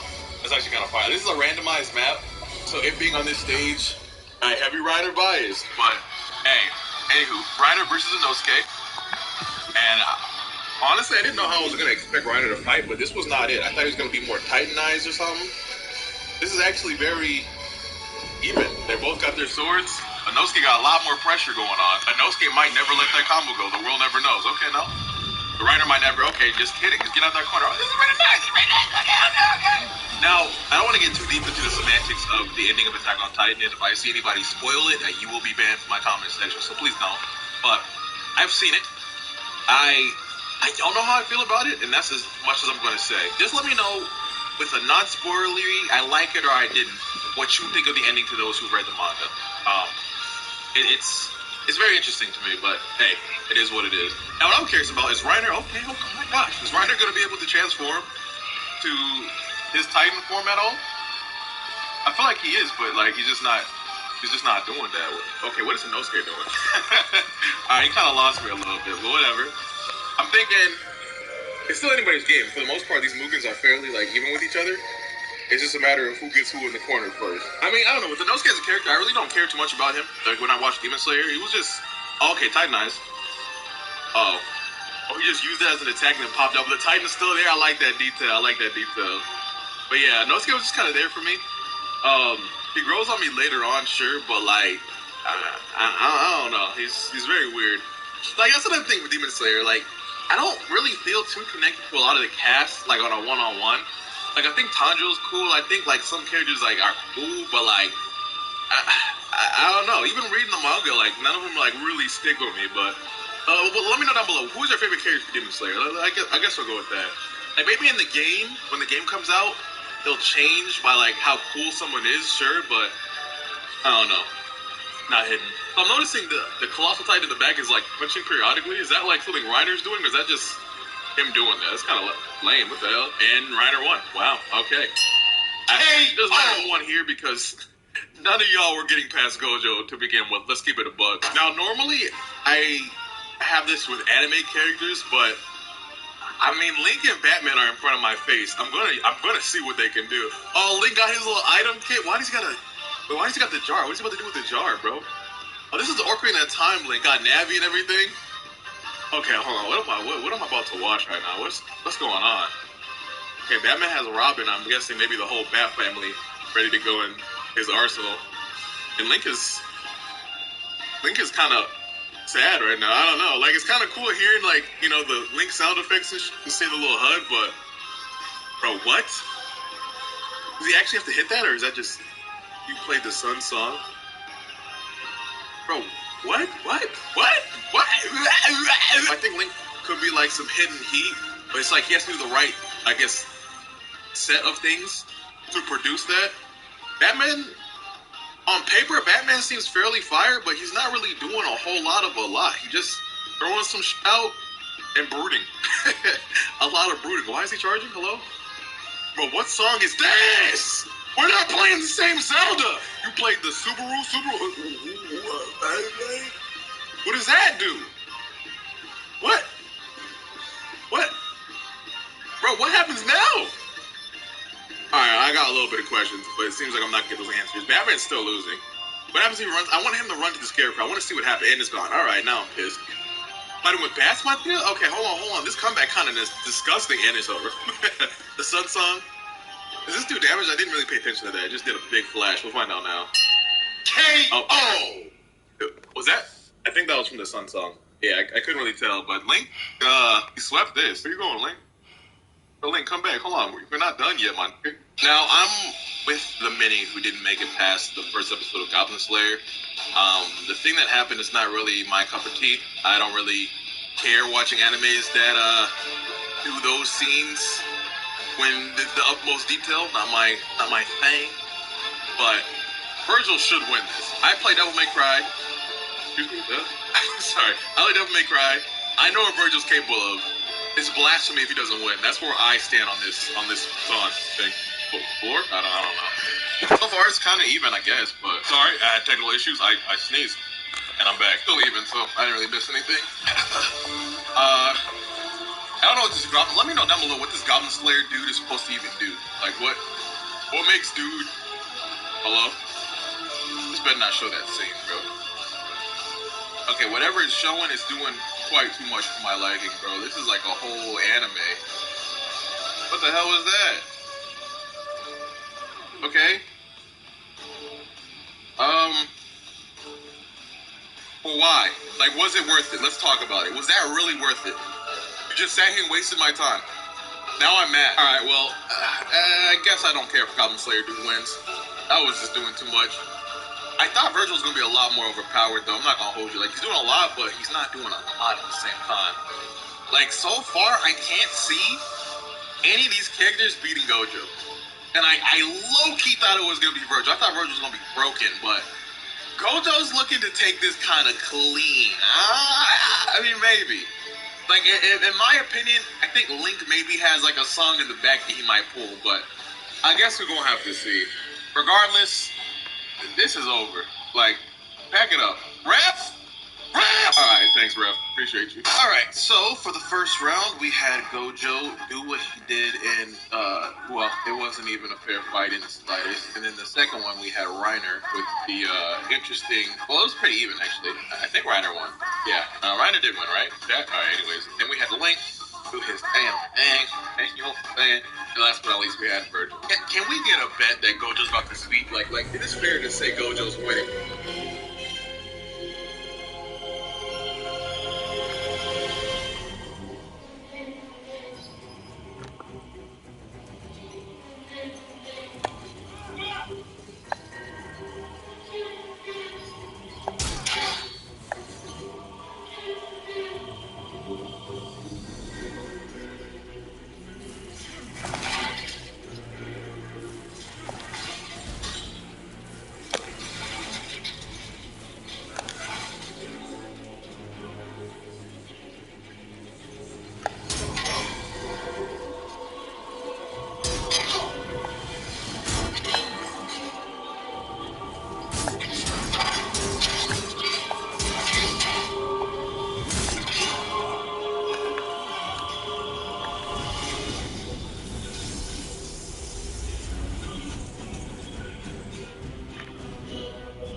Right. The only way for Reiner to win this fight, he would need to do some crazy Titanized stuff that he hasn't done yet. Oh, okay, hold on. Well, he's done that before. He just jumps out. That did a lot of damage, actually. I'm actually a little bit surprised. Okay, Gojo's not fighting back. Now I'm a little bit concerned. What the hell? Okay, and then when he fights back, he fights back. Yo, hold on. Now I'm big concerned, bro. What the hell? Bro, Reiner, stop. Reiner! Okay, hold on. We're using some infinity. That's what it's called, right? Something like that. Like, okay, I haven't really got too far into, I guess, what this man is capable of within the entirety of Season 1. But I just don't see many characters messing with dude to the smallest degree. That was hot. Oh, another attack with it? A red and blue variation? Okay, hold on. And then Gojo takes... What's it takes a dub, but now he's in the corner, and no, it didn't matter. Okay, well, it had me in the first step. I thought Gojo might have lost on some upset type beat. Yeah, I'm still saying Team Gojo, bro. And one thing I was going to say, but it threw me off because Reiner was kind of putting in work in the beginning. I do like when Mugans are very accurate with making a character beefy that deserves to be. You know what I'm saying? Not, oh, you know what I realized? Hold on. Not too often you see, like, these characters performing in the manners that they're supposed to. Actually, you know what? After this, I'm going to do a exhibition match between Gojo and a character. This one doesn't count, but I want to see something. Because Gojo's, I just can't see him not sweeping this one free. But just for shits and giggles, there's something I do want to see. As Reiner is just dead in the absolute corner. You really hate to see that. I know this is a bit off the wall, so this is going to be one and done. But it was just a thought I had in my head. Like, a space that Gojo has in between where I guess enemies, as of my knowledge, can't touch him. That infinity thing, whatever the heck. Like, Metadom, I think, would be kind of on the lines of the enemies that Gojo would fight. More or less. Like, that's what Metadom is, sort of, kind of. Minus him being an actual ant, but whichever. I would really want to see this fight. This fight would actually be kind of fire, I think. Hold on. Because Venom essentially just looking for, like, something to entertain him besides him trying to rule everything, right? And Gojo is kind of on the same tip a little bit. Alright, but okay, if we're comparing it to this is night and day to what I thought would happen. This nigga Metadom do something. Is Metadom not beefy? Like, what the hell? Alright, maybe this fight wasn't worth it. I wanted to see this Metadom was built properly, but it looks like he's built. Look at his feet, bro. That was a big telling sign of what I was to expect in this fight. Oh yeah, he's out of here. This doesn't kill. That's the only annoying thing. We gotta wait for Gojo to. Just kidding. Hey, never mind. And Gojo then broke the game. Well, you kind of love to see that, but you don't love to be a part of it. Okay, well, we don't really need to see the end of that. But I don't think Virgil and Link against Dude is a fair fight at all. So what I'm gonna do instead, actually, because this is the only way I feel like we can squeeze an entertaining fight out of this finale. I'd rather see a more entertaining finale than like a wash, right? Subaru has something going on that maybe with Gojo on his side, you don't want to hear that thing talk, that he might be able to utilize to be a good teammate at the very least. Because really, I don't think it matters too much who's on Gojo's team. He just needs somebody to hold off the opponent so he can get meter to then do some of his crazy shit. If he does that purple spirit gun attack, well, hold on, the Dragon Man pool thing was fire. That combo was easy. Yeah, but he just gets us all off. It's over. Holds them both in place. Oh, look at Ram both to get hit. I think Link's still getting hit regardless of that. Oh, and he backs up. Oh, what a clever What? What was that for? Wait, what? Why did Super have his light flash before his eyes like that? Bro, what? Bro, what? Okay, this is Return by Death, so I think Super just killed himself. Or... Bro. I feel mighty uncomfortable. Oh. Okay, that was Return by Death. Oh, okay, so he has this thing where if he tells people how his powers work, it has like its own power within a power, and I think that's what that was. I'm a little confused, but Virgil's somehow dead, so you know what? It's working. And then Reiner. And then Subaru's meter's down. Subaru is by far the most complex character of everybody today, so this wasn't a bad decision, but he's still on the team. But even still, what the fuck are we doing? Oh, that was Reiner's attack. Okay, I got so confused, bro. These black screens throwing me off. Alright, I thought Reiner was supposed to still fight. Okay, hold on. Not Reiner. What's his name? Leonhardt. Low key, I just want this to be over with. Majora's Mask, hold on. Heard that noise? This is an AMV. This is not a fight. Oh my. Okay, I knew Link had some shit to him. Oh, as soon as he loses the sword, he lost that power bump. Okay. Yeah, I knew this Link had a possibility of being busted, but like, that looked too busted. His health was getting punked. Okay. Hold on. It's the pauses for me though. Like it's making my PP go to a flaccid state. Like I need the consistent combat, bro. But everybody want to do an AMV in the middle of their combat, and it's losing me. Okay, we got Rim. All right, cool. Gojo, just do the purple thing, bro. Please. Like, oh, wait, Link summoned a Poe? Oh, that's dope. Yo, how many of you guys play Legend of Zelda like that? By far, what are we doing? Oh, Shamrock. By far, one of my most, how would you say, legacy-type games. I don't think I have a favorite Zelda game per se, but they do give me a vibe that I do like. Oh, Return by Death. Okay, no, he definitely kills himself when he comes back. Okay. Okay, with following along what's happening and talking, I'm gathering that, okay, he's doing that to get his bar filled or something. And then once he gets his bar filled up, I'm sure he's able to do something else.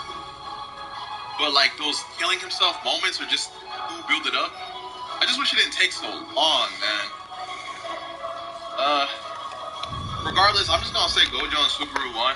But I think I want to run Subaru back another time because I really do want to see what the dude got going on because I'm a little perplexed. Okay, kill himself again, and then wait, KO. This. I have questions for what this is. Like, what are we doing? He's back. The meter's fucked up now. Is blinking. Okay, we're gonna have to examine this more. I need to see what this can do in full. Thank y'all for watching. If you have any recommendations of, I guess, who I could show from this roster, you can kind of pick out who the character is. Let me know down below, and I'm leaving. Do you guys like Naruto? I know, me too.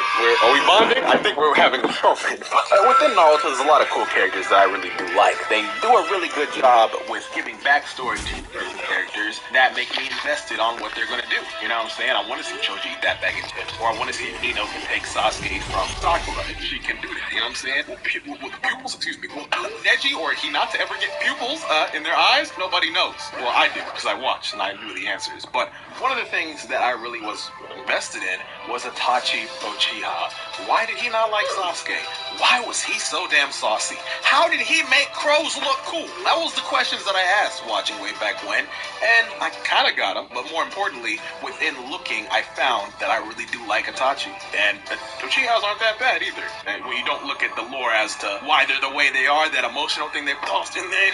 Anyways, with Itachi being somebody that I really do admire, and me not doing Mugen for quite some time now, I think it's only right. Well, Mugen, baby. It's been a minute since I said that, and I know a lot of you guys have noticed. I've seen the comment sections. You wanted this. I didn't think so many people like this series in that way. I've been hearing about this over and over about my thing. You don't care if I hurt myself? I did. It's 3 in the morning, too. And me screaming like that does not help my situation. Today we are doing a tournament bracket like we usually do. First round we got Frieza versus we do backwards up for some reason. Okay, we got Itachi, the main character, versus Gilgamesh from the Fate series, right? Yes. Then we got Killua from Hunter x Hunter versus Sorcery, because why not? Then we have Frieza from Dragon Ball Z versus Natsu from Fairy Tail. Yay. It's been a minute since I've done this, and I missed it quite a little bit, I'm not gonna lie.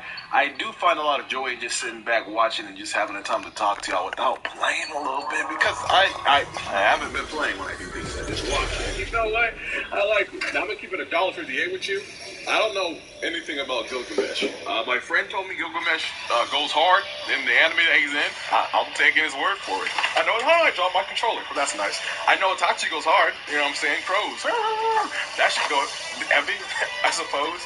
I mean, Gilgamesh looks like he has a lot of tools, just as many tools as Itachi has crows. Itachi is fighting pretty OD with some crows, too. Why though? He didn't just have crows. Oh my gosh. So we in some kinky shit. I'm trying to gather what Gilgamesh can do. It's like weapons. Is that what it is? It's all weapons, right? And chains, cause kinks. Yeah, and a lot of chains. All right, Itachi. See, this is not good because I didn't know what I thought, but normally the first round, Itachi, in this case being the main character, would do a lot better than this, and that's just not okay. Here we go. Yeah, he's in his bag now, and then he's out of his bag. All right, and he's in his bag now. Oh, okay. What does this do exactly? Nobody knows, but it looks cool. We'll take it. Shit, alright. And then here comes the crows. The crows have never, comboed before Naruto, so you know what? Go off, I guess. Is this filler? Wouldn't be surprised. Gilgamesh being in the corner and just getting absolutely blacked by some black crows. This is just upsetting. I mean, maybe to Blade work. Is it Blade? Is it the Blade series? Is that what you call that? Whichever, it gotta be ass because Gilgamesh getting his ass beat. Look at that. Bro, get up! So he just does a lot of weapons, and that's his character. I remember I seen on the timeline. This is like not even correlating properly, but the homie Heavenly talked about he's Gilgamesh, and everybody said no, that's not you. That's my only memory of this character. So is he not? I don't know.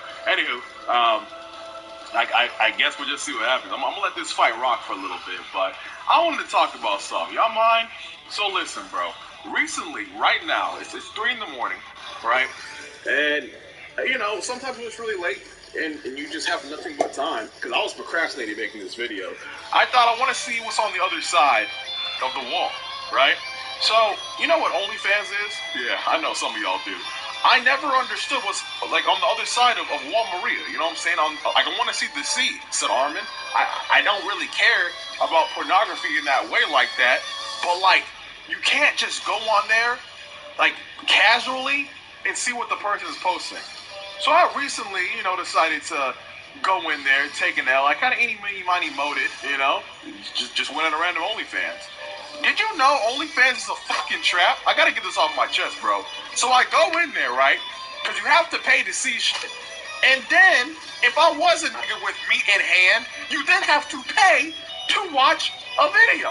I had to pay twice. So I paid just to see the offer to pay again for a video. And I don't even know what's on that video because it's like 4 to 5 seconds long.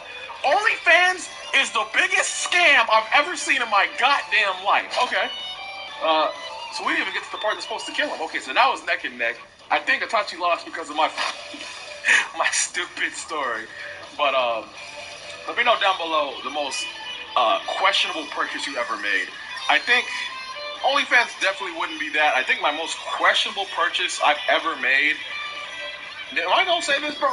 I bought a dildo, right? Because my friend, this is gonna be so stupid. My friend, who was a girl at the time, she said she had a phobia of the pee, right? So I literally bought a dick in the box, and I tried to spook her, and it spooked her. She's like asexual, right? So she's just not really with any of that. Anyways, I need to stop talking. It is too late, and I'm saying some weird shit. I apologize. I don't know who this nigga is right now in front of you. Anywho, Itachi's losing. This is my fault. I'm done talking about Itachi. I'm done. So now what you need to do is beat his fucking ass. Yay! Yay! Okay? Okay? You would think this is scripted because now we got him in the corner doing what he do. See, this is what happens when I stop talking about shit. Go, Itachi. Yay! Yay! This crow combo, which is still questionable, but it looks to be like a loop. Because Gilgamesh can't do anything. I feel like he's trying to get out, but he can't read the block right to block and get out safely. And you know what? I'm here for this. I don't think Itachi's a high-tier character like others we've seen, but he got the job done. No, hold on. Hey, yo, Itachi, pee on him. One hit. There you go. Oh, that scared me. But yeah, he can get the job done here, I guess. Yeah, for the main event, we're going to do one and done. And yeah, when we get to the finale, we might do best 2 out of 3, depending. But, Sasori, I'm a big fan of Killua. Never really cared for Sasori because I played the Storm series back when. If you didn't know, they were really annoying to fight against. So my bias against my hatred towards puppets is heavy. Okay? So my nigga Killua was on 2 feet. Yeah, you gotta get that. And so far, he's destroyed the Sasori. I think Sasori's health isn't that large. Maybe Killua's for that matter too. But if they're both low health moving characters, I think he almost had him. I think that was like an instant kill type thing. He's supposed to take his heart bit. Yeah, they're both low health type characters. It just really depends on who's. I guess one more power more damage. And Killua looks to be that dude to do that, I guess. Oh, okay, got the dodge. And he's gone. Okay. Yeah, we already see how this one's going. And I don't even mind it. But if Killua keeps on pushing, like let's say figuratively speaking, if it was Killua versus Itachi, I think Killua's gonna win. Cause yeah, Itachi, I should have probably vexed the Itachi that I got.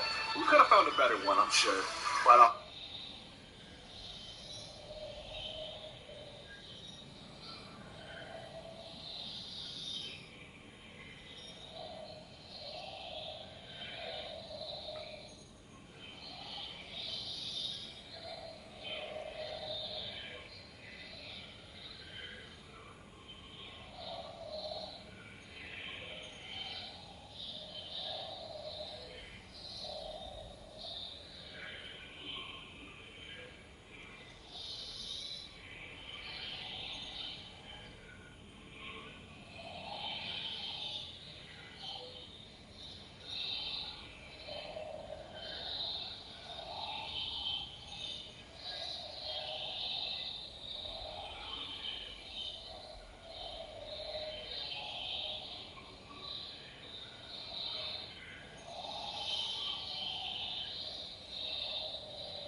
Do you want real debauchery? Slutty house?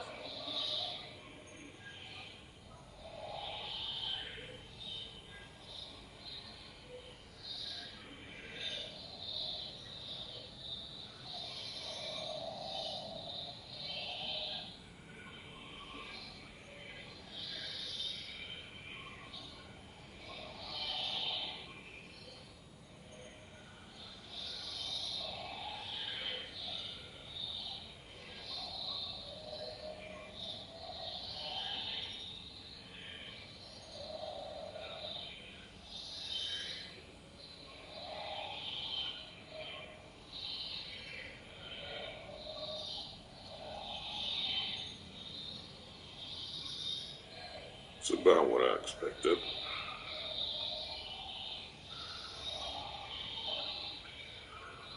For my planet, okay?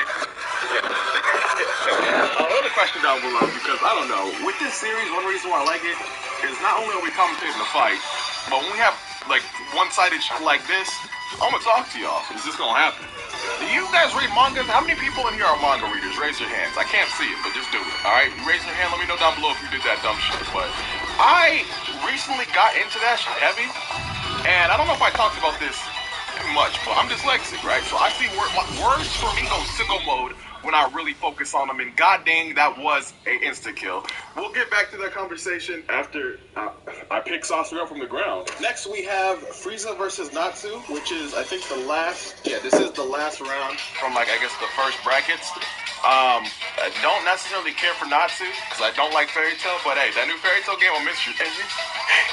Curious if Frieza has Golden Frieza, which is why I put him on the bracket to see if he'll do it. But yeah, so mangas.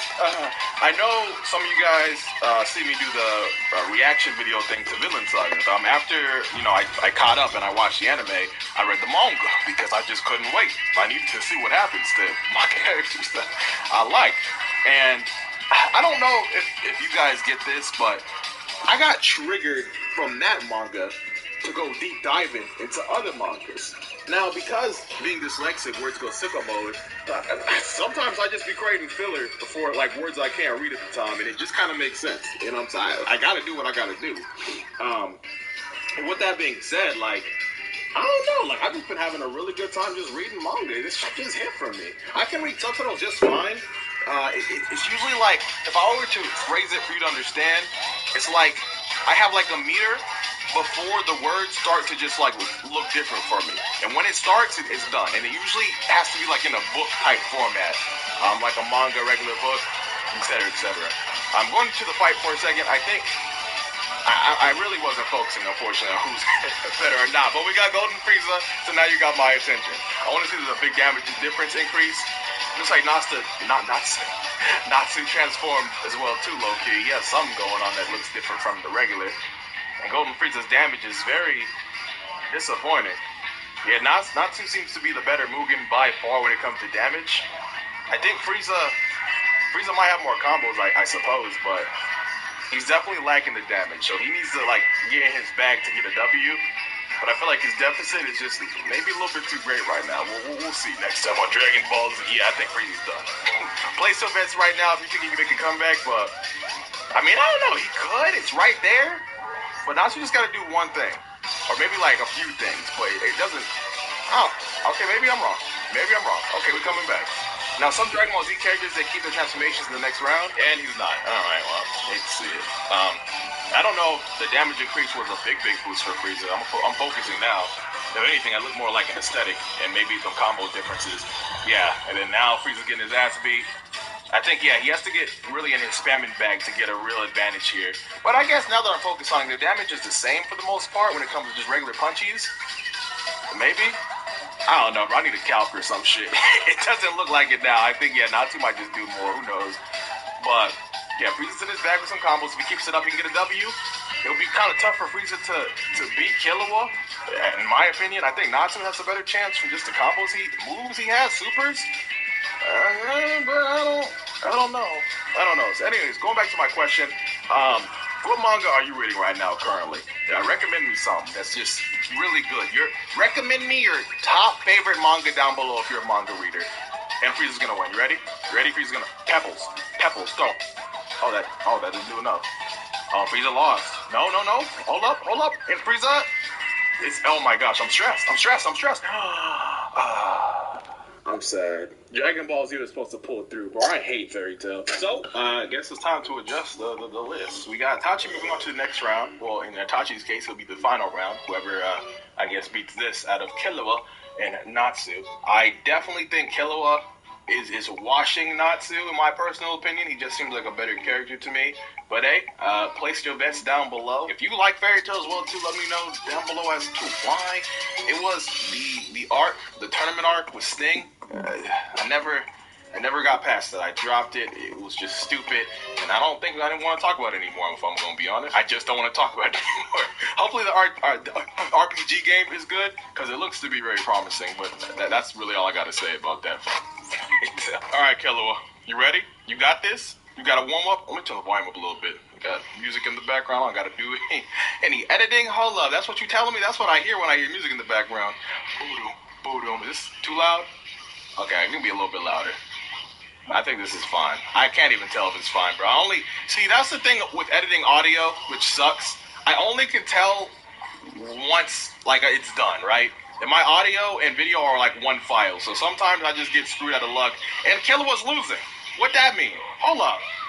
Hey, yo, what is this? Okay, so maybe this is the difference. We got Godspeed, and it's not doing anything right now. Okay, you got the speed, but I need some power. Killy. Hey, yo, Killy. Hey, yo, bro. Okay, there you go. Hey, get in your bag, please. Okay, the damage for Killua was... Oh, just kidding. I was lying. But the damage for Natsu is not that bad either. Okay. Walk up, get the instant. That gotta be instant, right? No? Well, you canceled into that. I'll take that. Yeah. Okay, that does a lot of damage. Do it again. He's getting meters slowly for it. He has one. Don't know what he can do with 1 meter, but I think he can make a comeback. Yeah. Get him. Oh, no. Okay, but he can cancel to that every time? Okay. I think that was part of the move. Okay, if it doesn't get the insta-kill little thingy, it goes to the part 2 of that, and we're losing. It's close enough to where I think we can do this, though. I hope we can do this. Hey, yo, Killua, don't make me look like an idiot, bro. I love you. I think Hunter x Hunter is still my favorite anime to this day. Manga, not so much. There's some animes that I just love way more than the original source material. It's just like the look and the feel. Like, I think the music definitely is a big factor as well, too. Like, for instance, Attack on Titan. In the beginning phases of the manga looked like ass, right? But in the season 1 of Attack on Titan, the music made all the difference. Like, it just made that show have an entire different feel that made me love it so much as I do now. But that's all another different conversation. That's about, like, me being passionate. We can have that for hours. Killua's definitely making a comeback. I definitely like this. I'm just gonna say it, Killua won. We're gonna have an even 1v1. Yay! That's what I'm talking about. Alright, final round. Fight. Alright, okay. Now, I don't know if Godspeed's needed, but it helps. Get him.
Oh, so it's not insta-kill. It looked like it before.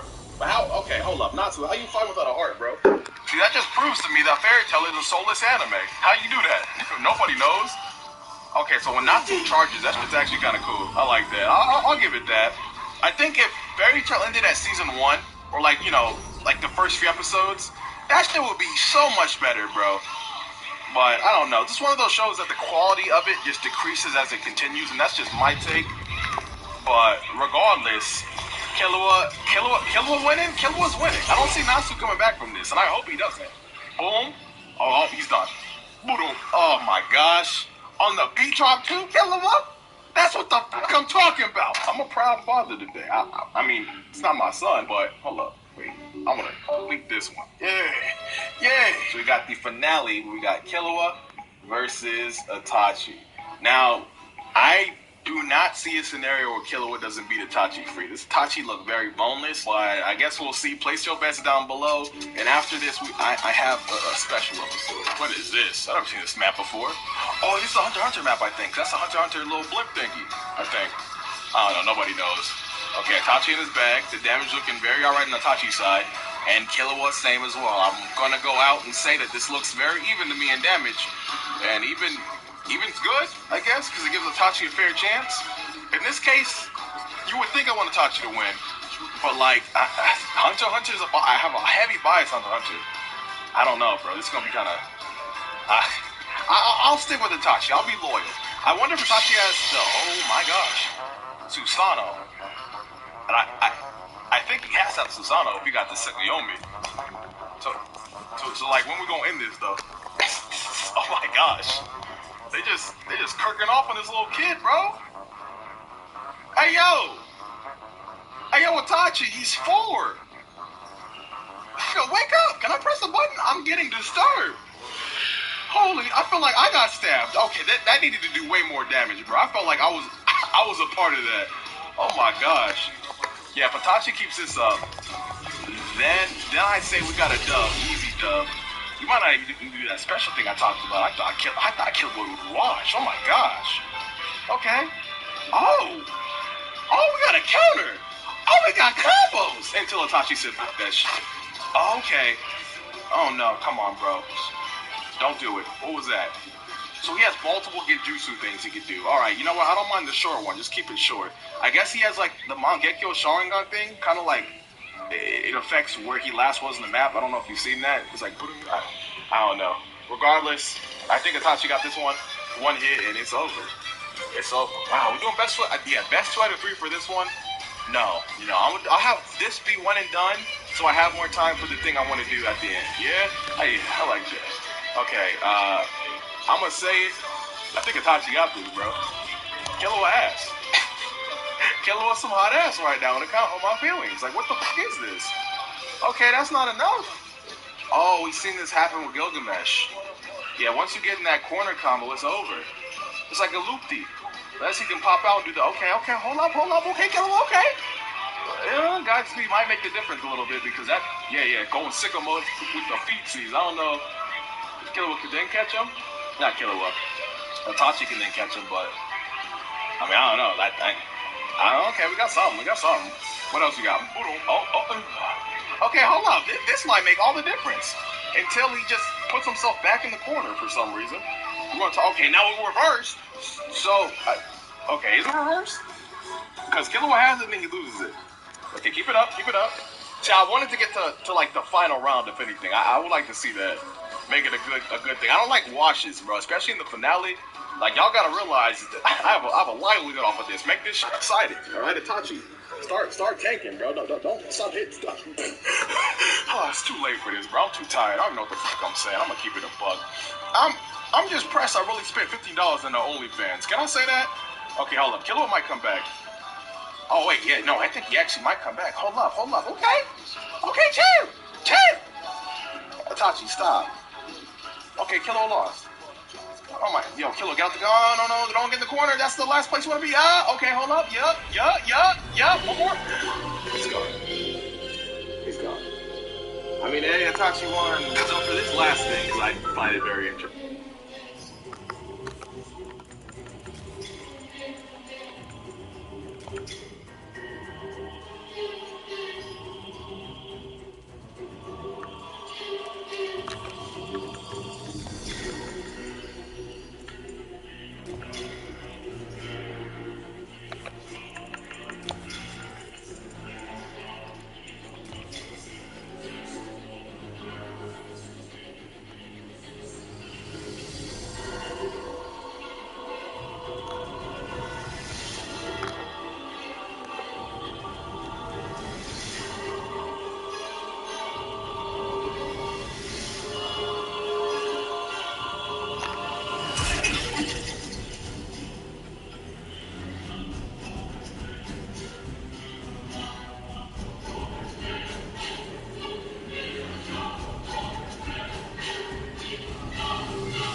know the Sasuke was my favorite. So for this last one, just kind of like a fan favorite for me. If you watch the previous Mugen videos, I know it's been a while, but we have a lore going on, right? The Sasuke versus everybody video, Sasuke went in, right? So what if we do Sasuke and Itachi on the team, right? Follow along. And then if y'all remember even further, we did another thingy. I don't know if I did it specifically for Levi quite yet, but Levi went sicko mode the last time we used it. And Mikasa is not too far off.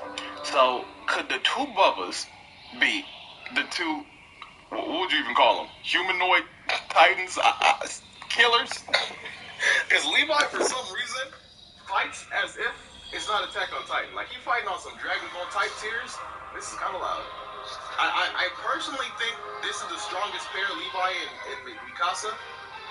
Well, I don't know. Maybe they could work. I mean, Itachi got a mean corner combo. Oh, here goes Levi. Yeah, he does that shit a lot. I remember that. And Sasuke just has like a lot of just good combos in general. He has like 2 parts to him, right? Because if y'all remember, once he gets his outfit broken a little bit, then he has like a whole new set of combos. Okay, my eyes. Okay, y'all done? Yeah, no, Levi and Mikasa are looking to be undefeated once again. You actually hate to see it. I gotta literally look to see if I can find a pair that can beat this pair. I think that's gonna be the next versus, because I need to see them die, bro. They're too good. And look at this shit. They're taking turns beating them separately and then combining it together. Okay. Then Itachi and Sasuke don't have any of that synergy. Okay, I guess they're pushing back, but it's just all Itachi right now. Sasuke is just not even trying. I think he teleported over to get hit. Well, that's cool. Itachi's trying to cover for him, but it's too late because Sasuke's dead.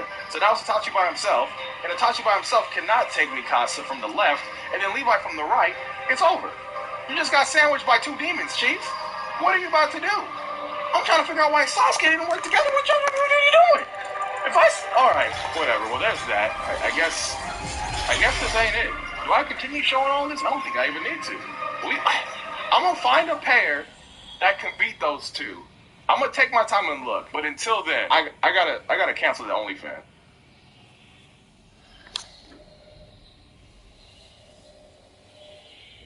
Show of hands. How many of you guys watch 7 Deadly Sins? I see if you had. Oh, you read it. Okay, that's cool. I watched it. Didn't read it. It was a great beginning. And then if you watch the recent season, it was a terrible end. It's definitely hard to recommend that anime because of how bad the ending went out. But if you've seen it, you already know what it could have done. Meliodas being the main character is one of the most interesting ones thus far that I haven't done yet, and I'm kind of surprised. Oddly enough, 7 Deadly Sins has been getting a lot of clout recently because of maybe the mobile game, I think. What is it, Grand Cross? A lot of the homies been playing it, so hey, I might do it. If you want me to do that, I'll put my foot in it. But Meliodas himself, I don't remember too many feats because it's been a while since I watched it, but he fought with a broken sword for a while, and he has like a demon form going on, and that's drip to me. I don't know about you. Oh, and Bond? I'll talk about Bond later. But what are we doing today? You should probably ask him, let me tell you. Today, drumroll, we are doing some Mugen, baby. Now, if you haven't seen what this series is, I'll explain it to you pretty quickly. So essentially what we do is we take any anime character that we're interested about, mainly anime. Oh, I kind of moved my thing. It froze. Oh my God. Sorry about that. We take any anime character here, mostly anime, some are from like other games, but mainly anime, if anything. And then we pin them against whoever else we want to see who would win, and let's say a tournament, because that's what we've been doing recently. So the tournament thing, wrong. Ray! Whoa, where am I? Hold up. It's been a while. Hold on a second. So the tournament, how we do it, it's like a little bootleg thing. We pick out some characters, and then we put them together to see what happens. So in this case, we got Meliodas as the main event, so we're going to give him a little bye just in case, because we don't know what's going to happen, right? So because we're showing him off, we're going to give him a little leeway just in case, let's say, Lirio is like broken and beats his ass if we had like a regular 4v4 bracket on this side too. I'm thinking we're going to let Fate take the wheel later on and have a bigger bracket or something, but as of now, we're going to do the old school style for this video coming back, and let's see what happens. So, today in the first round, we got Hollow Ichigo versus Obito. You know, Naruto. Yeah, we got L versus Leorio. L from Death Note and Leorio from Hunter x Hunter. And we got Meliodas from 7 Deadly Sins versus Todoroki from My Hero Academia. And that's the video. So, as of now, let's begin. Round 1. Oh, okay.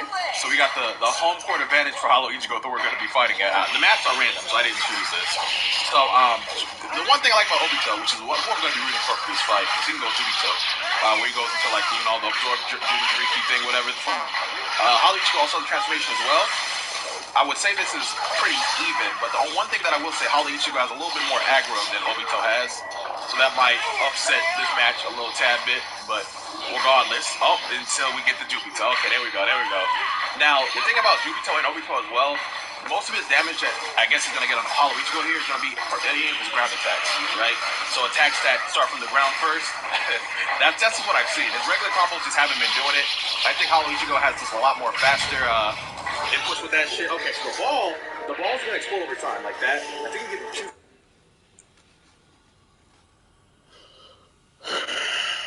Okay.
It's really even, honestly. It can go anybody's game. Who do you think's going to win down below?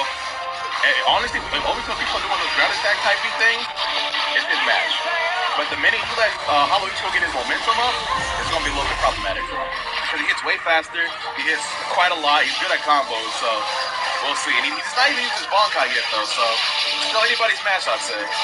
Obito, okay, got him in the corner, but can he do something with it? Okay, he can do something with it. Okay! Oh, we got combos! Oh, Obito!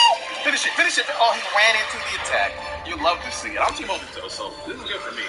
Now, even though this looked well for Obito, I still think Hollow Ichigo is a little bit better. Because Obito has to get in his weird momentum back for his ground attacks to actually do some shit. Well, Hollow Ichigo doesn't need to work that hard to get some damage off.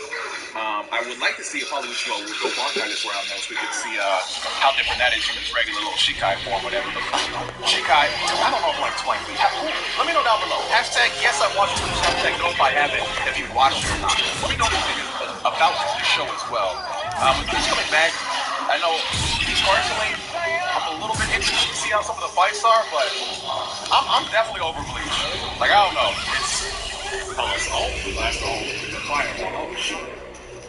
It's not like Bleach is bad, man. It's just more so like, I'm just gone.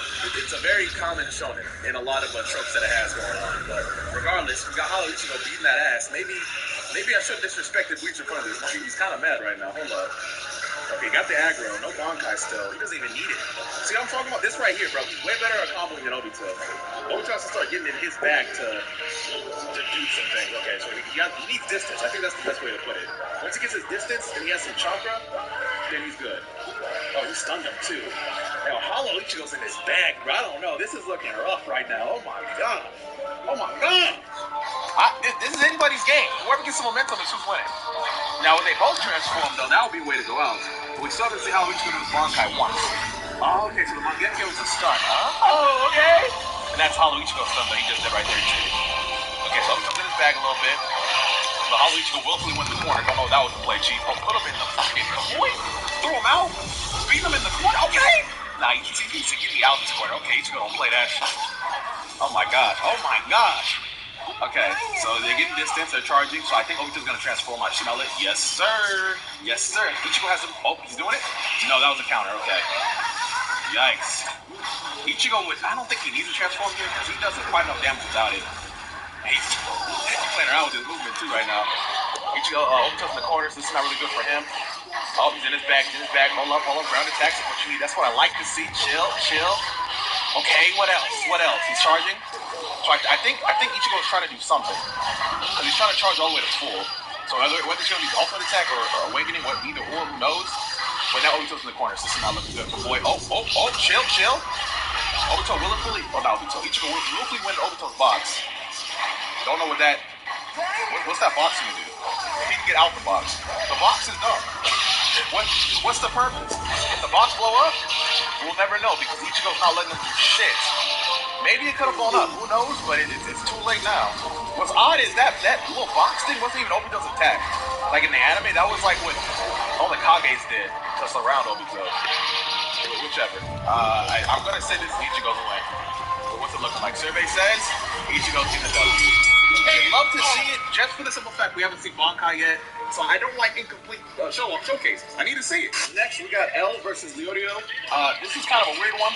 Don't ask me why I did it. I just thought, who are two low-tier characters that kind of would have an even fight against each other? And this is what I came up with. Now, in actuality, Leorio is way better than L. Like, L is smarter for sure. Like, I feel like if you would have put him in a fight, L would win because L wouldn't put himself in a fight that he's going to lose. You know what I'm saying? Fist fights is not really his strong suit, I'd say, against the people who hasn't been. But in actuality, what does that mean? Because he's kind of winning right now. Hold up. L? Okay, I guess not. So Leo's throwing a knife. He has that one punch that goes to the ground. I mean, this isn't the most coolest of fights, sure, but hey, low tier versus low tier. Sometimes you just gotta go with it, bro. We got too many gods fighting all the time. We need to humble ourselves. Watch two mortals go at it. So we realize, damn, being mortal kind of cool. We kind of go hard out here. But regardless, how many of you guys seen Hunter x Hunter? Show of hands below too. I probably asked that question a lot of times when doing YouTube. That's my favorite anime. If I haven't told you, there's a lot of characters I don't really care for. Leorio being one of them. But the thing about I like for Hunter x Hunter, which is so refreshing, if you haven't watched it, I'm trying to sell you on the show right now. You got so many shonens that just do this trope with the main character, where they have all this extra lore, making you know that this guy is important. Like this guy is gonna be the one to bring peace to everything type beat. Like his role in growing is really important.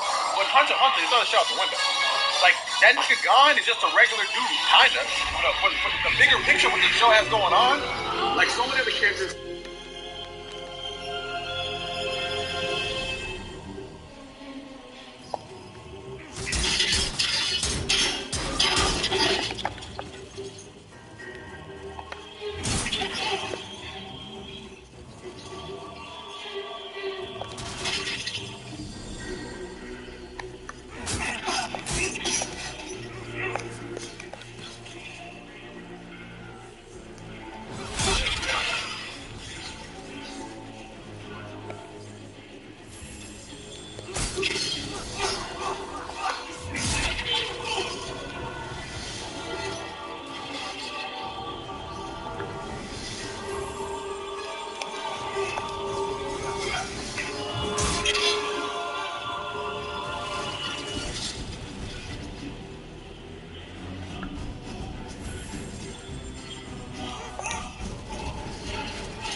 that.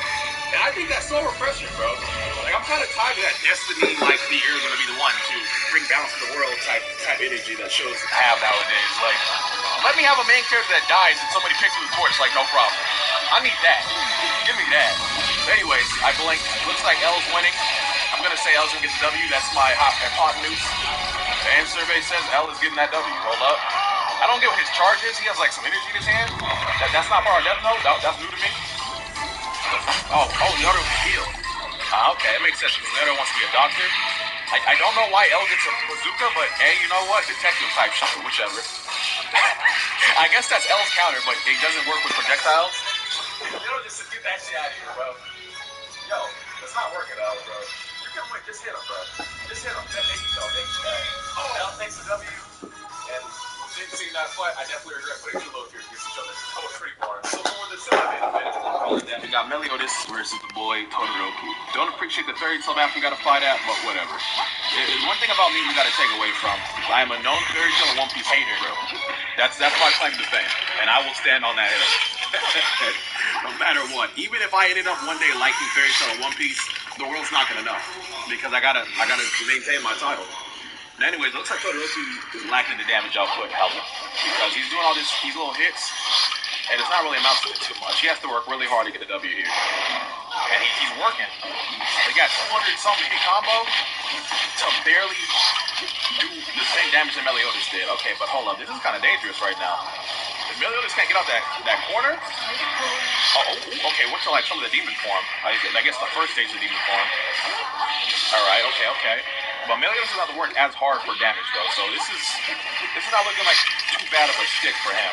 Now, even if he does lose here, we're gonna keep it going. You know what I'm saying? This only happened like a few times to where the character was gonna show off as he lost in the first round.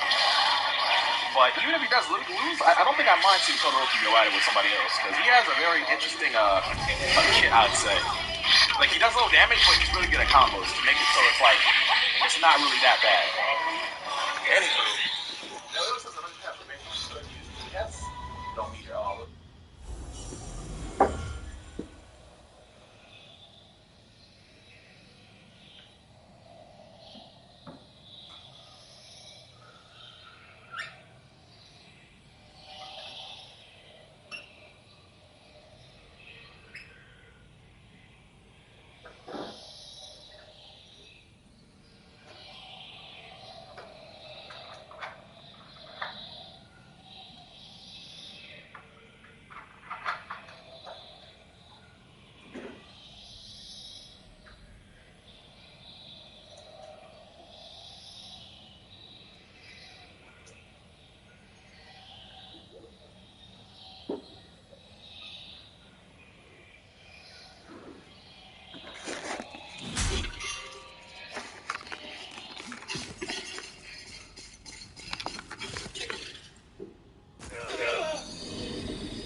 Meter.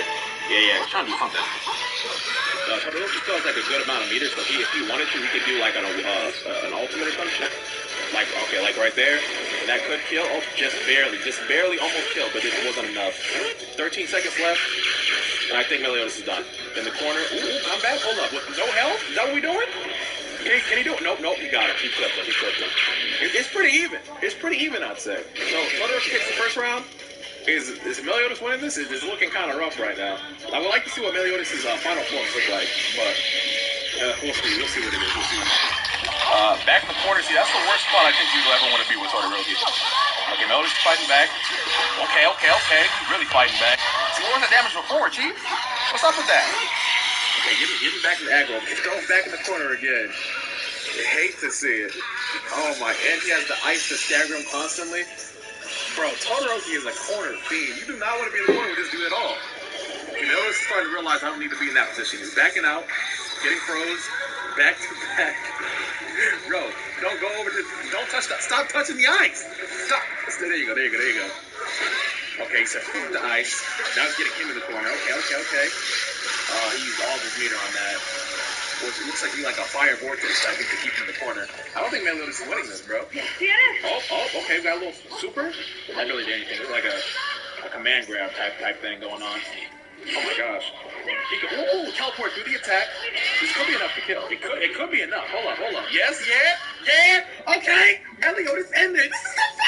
This is a fight. I like this. Okay, final round. We still haven't seen what Meliodas is truly capable of yet.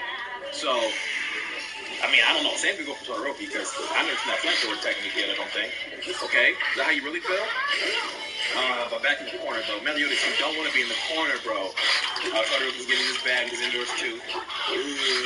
No. Okay, he's fighting back. There you go. See, I think the thing with Todoroki, you got to hit at certain times. So once he gets you in that corner, and he just starts swinging, like he has like a little window that I think he can't be hurt. Yeah, I don't know if he's going to be the first fall. Okay. Yeah, I know. Okay, he got out the corner. I was about to say, I don't know if he could get any attacks in because of the ice blocking him to freeze him every time. He pushed Todoroki in the corner, but that doesn't matter. Todoroki's doing corners without even being in there. That's crazy. It's still anybody's game, though. They're both charging. Okay, this could be really bad for Todoroki. Are you going to go to the second form awakening? No. Okay, are you Rukia? What was that? What? What just happened? What just happened, bro? I'm so confused. I thought Meliodas died immediately. But I guess he did an ultimate that counted out whatever the fuck Todoroki's about to do. I really want Meliodas to win, bro. I really want Meliodas to win. This is a really good fight. Okay, back to the corner. No, back out the corner. Okay, what else? Now Todoroki on his bullshit. Get out the corner. Oh, yeah! His game. Oh, no, not until he does that. No! Meliodas! He still has one bar. Meliodas has one strong bar. If he pops up in that super or something. Oh, no. Okay, so I'm still doing a tournament, but as seeing Meliodas and Hollow Ichigo fight, I definitely wanted to see this for the one time. Now, Hollow Ichigo might not even have went to the final, right? And same with Meliodas, obviously, he just got eliminated. But I still want to see this fight. We'll do like a one and done type beat, and then move on. I want to see what it just, you know what I'm saying, who would have theoretically won. Both charging. Hello? Oh. What was that when you fought Todoroki, dog? I'm trying to figure out. Oh, now, okay, Hollow Ichigo now goes Bankai. He runs up on homie real quick with some BS. Man, what we could have had, dog. I am sad. This is a fight. Alright, Todoroki. Why am I calling Todoroki? I meant Meliodas. Meliodas still putting in a lot of work. He has a whole clone that didn't even work. There's a lot of moves that he could have done fighting dudes, but he just didn't do it. Whatever. Okay, clone. Oh, Hollow Ichigo barely escaped that. Okay, whatever. Do what you want, I guess. Okay, that combo extension. Okay, I see you. Yeah. I see you. That little command grab type thing you got going on. I really want to see, if anything, Meliodas' little awakening thing, bro. That's all I want. Can you give me that? Yeah. Run up. Okay, run up, command grab. Okay, what else? Yo. Oh, that call does not get to see the time of day at all. The light of day, excuse me. But it's still looking good for Meliodas right now. He's still winning, I suppose. So whatever. He's getting.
now, dog. Oh my god. Ichigo, put him down.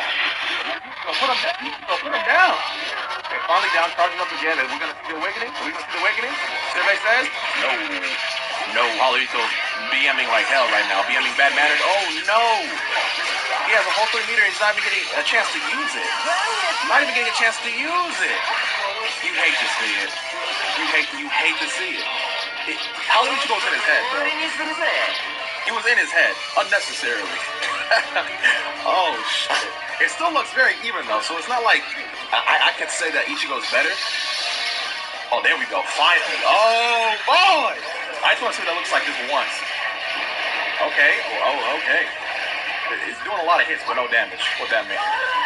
Oh, okay. Got the stun. See, now, if you want to make this a real fight, we need Holly to go Bankai too, bro. That's all I need, dog. Just give me that. Give me that, and I'll be content. It's not looking like we're gonna get it, but regardless, Demon Meliodas looks like he's not doing anything crazy yet, though. He can move a little bit faster than the same pace that Ichigo can move, yeah, sure, but like, is that...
damage, dog. You need some meat on your bones, bro. You need some meat. Hey, that's not enough, bro. That's not enough. He's in the corner. Yeah, Ichigo's looking like he got this one in the bag, unfortunately. Okay, there we go. We'll get the counter. Okay. Corner for corner. Okay, there we go. Yeah, there we go. Yay! That looked nice, but didn't do a lot of damage. Okay, but now he's in the corner. But holy he knew the dog. Got a whole boy. Okay. What else? Got a counter. He's gonna hit him. Oh, okay. Sun goes through the counter. I mean, makes sense. Now Ichigo pushed him to the corner. But then baited him to the counter. Oh my god. Oh my god. See, one thing I like about this Meliodas, he hits hella hard, though. Like, you can kind of like taste his hit. Like that impacts, that FX, until that happens. Right, it looks like Ichigo doesn't even need to go Bankai. I mean, I don't think he's winning this one. It's just not looking like it. It's easy for Meliodas to get that damage and just get momentum. Especially with that counter on his side. Don't want to hear that thing talk. Oh, that's new. Okay. Yeah, it's his game. Oh, we got, hold up. Is he coming back? He coming back from the 3? I don't think so. Nah. Ooh. Hold up. Oh, it timed out. Oh, I didn't even pay attention to the time at all. What am I doing? I was too focused on the fight. Okay. Man, the fight that we could have had, dog. I'm very sad. Regardless, we're still seeing it now. But this is kind of like an exhibition match type thing. Okay, both charging. Transformation. Oh, rock to the stun. Oh, good little combo setup thing. Okay. Used all of his meter for that, though. Was it worth it? Who knows? I mean, he's going to make it worth it with the counter again, or stun rather again. It looks like Meliodas was like doing the transformation one time in that city. He doesn't seem like he's interested in doing that again. Which, I mean, sure, I guess, I suppose. But, like, dog, I kind of want to see it, so please stop being selfish. Yeah, it looks like he's not even needing it. I don't know. I'm smelling Ichigo winning this one.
I'm keeping it close.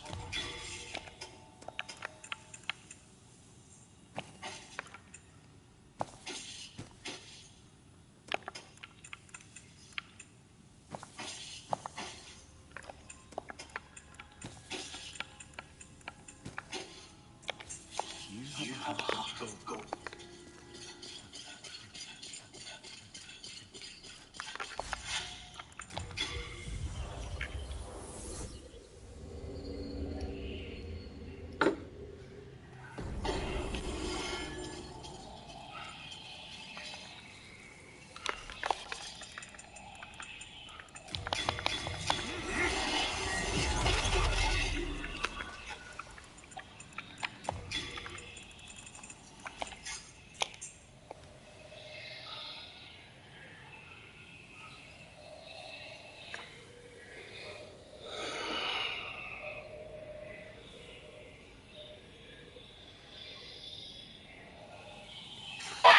What do y'all think? Let me know down below. I think Ichigo overall is just a better Mugen.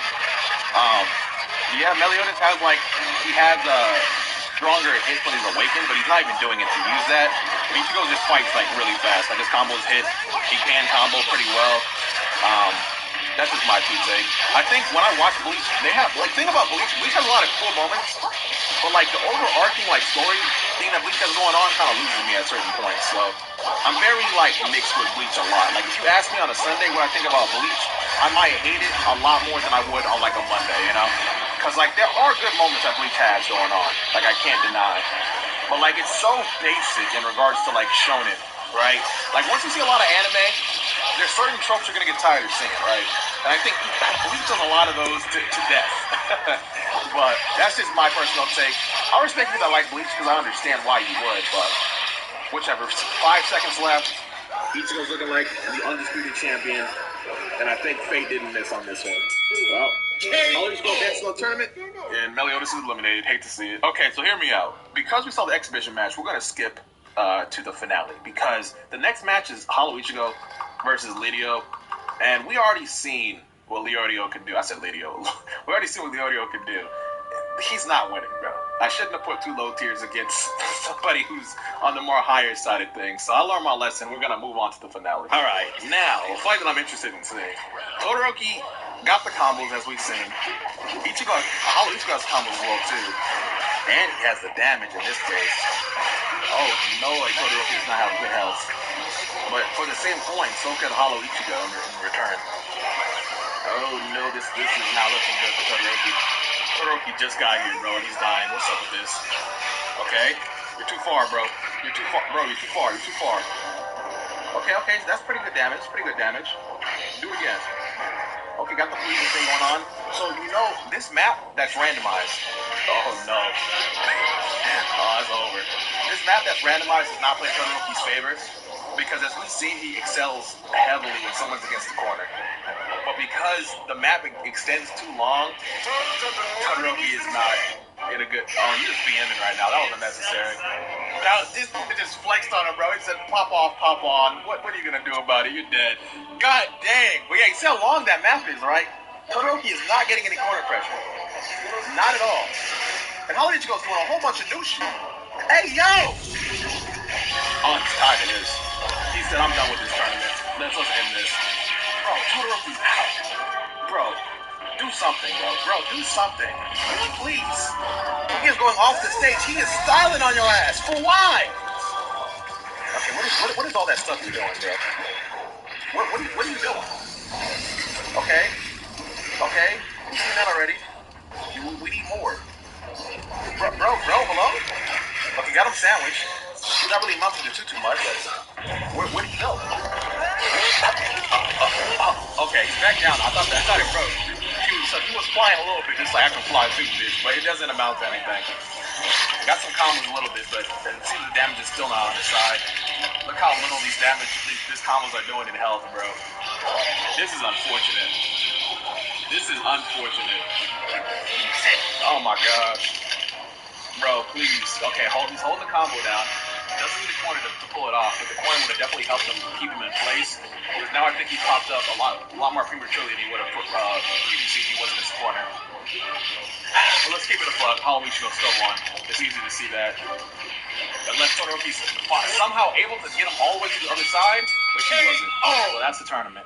If you guys want to see, okay, I'll show you just so y'all see that I'm not missing here. All right, because I know some people in the comment section are gonna be mad that I didn't do this fight. Listen, bro, Yurio's not winning. I'll just show you the first round. I can smell it. Okay, hurry up, Skip. We already know, right? We don't need to waste our time doing this. Please tell me now. Lodi has a little knife thing going on. Yeah, sure. Block with the briefcase if you want, bro. It's still not gonna amount to anything. Okay, look at the damage. It's already starting. Boom, boom. Yup. I don't know, man. I wish Leona got more love in the show. That's one thing that I really didn't like, seeing my homie not have a glow up while everybody else was getting theirs. But he's a doctor, though. He's getting money. You know what I'm saying? Can't be mad about that. Alright, yeah, it's looking like a good game. I'll give it a little bit more time. Yo, pull off a comeback. I know you can.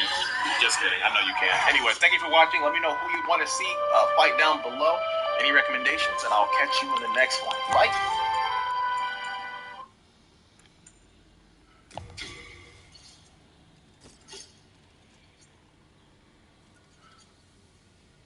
Today we're going to be giving you the full DC Metal storyline, a recent event in the DC Comics universe which introduced us to the idea of the dark multiverse and evil Batman.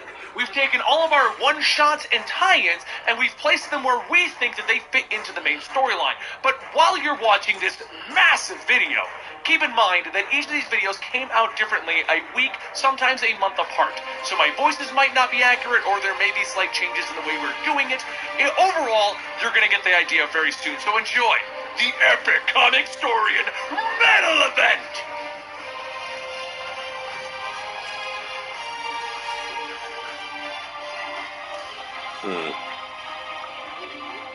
This should be good. There's a feeling that you get at the beginning of an adventure. You feel it, and you...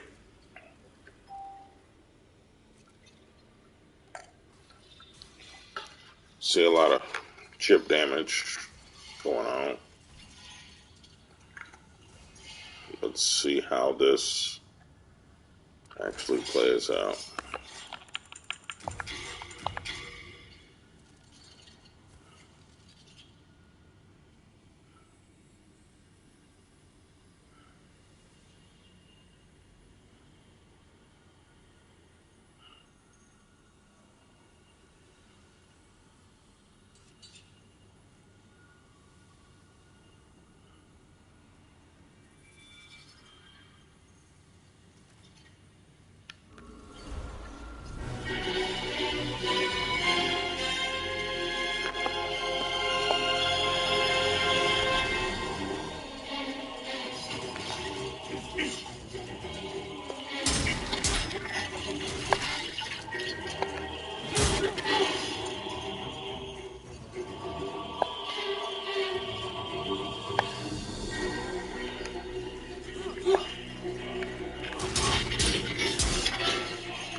working on any new song? I'm not, but should I? I don't know. So yeah, I really feel like what I was talking about. Yeah, I used to do this like in every stream before, and I really thought it was like hilarious as well. And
I'm keeping it close.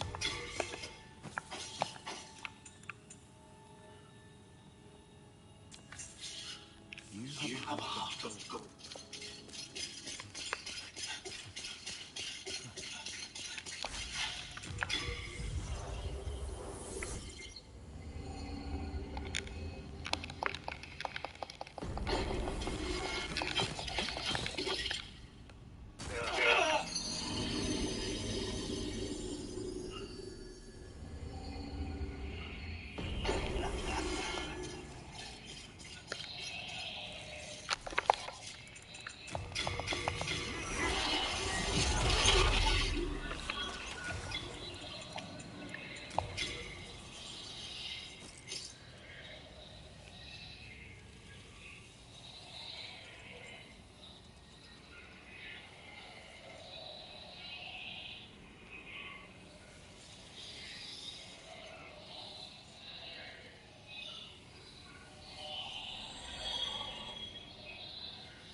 A lot of things I do on my channel are strongly influenced by like Filthy Frank and Jack Black. Jack Black is actually my hero. So if you get to know me in real life, you can probably see a lot of Jack Black influence on me, like as a person probably. And yeah, that's kind of what I do. But at the same time though, like I've been saying this, but Sorada True and me myself in real life, like those two people are completely different. So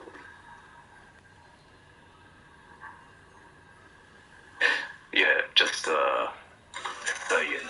And you were talking about earlier that many people ask you whether you actually live in Japan. Yeah, I live in Japan. I've been in Japan forever, like since I was born. Jack Black, the fat person. Yeah, that's actually my hero. So Jack Black. When I first like found Jack Black, like that's actually kind of when my life sort of changed. I think I was like a lot quieter when I was like 16 or something. And Jack Black, I think his energy, like his personality itself, had a huge impact on me, and I was like, I want to be like him. And that's sort of why I do a lot of like over energetic stuff, like on my channel, where I just do something like you know what I mean? That's also like influenced by Filthy Frank as well. So, and Kevin X, love your channel. Very fun to watch as always. Thank you so much for that. I really appreciate it. Hello, Methodical.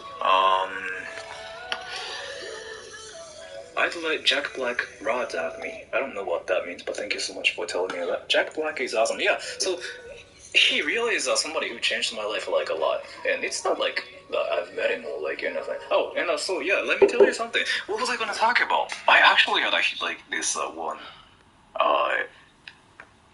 file of like a list of like things I wanted to talk about on stream, but I freaking just forgot everything.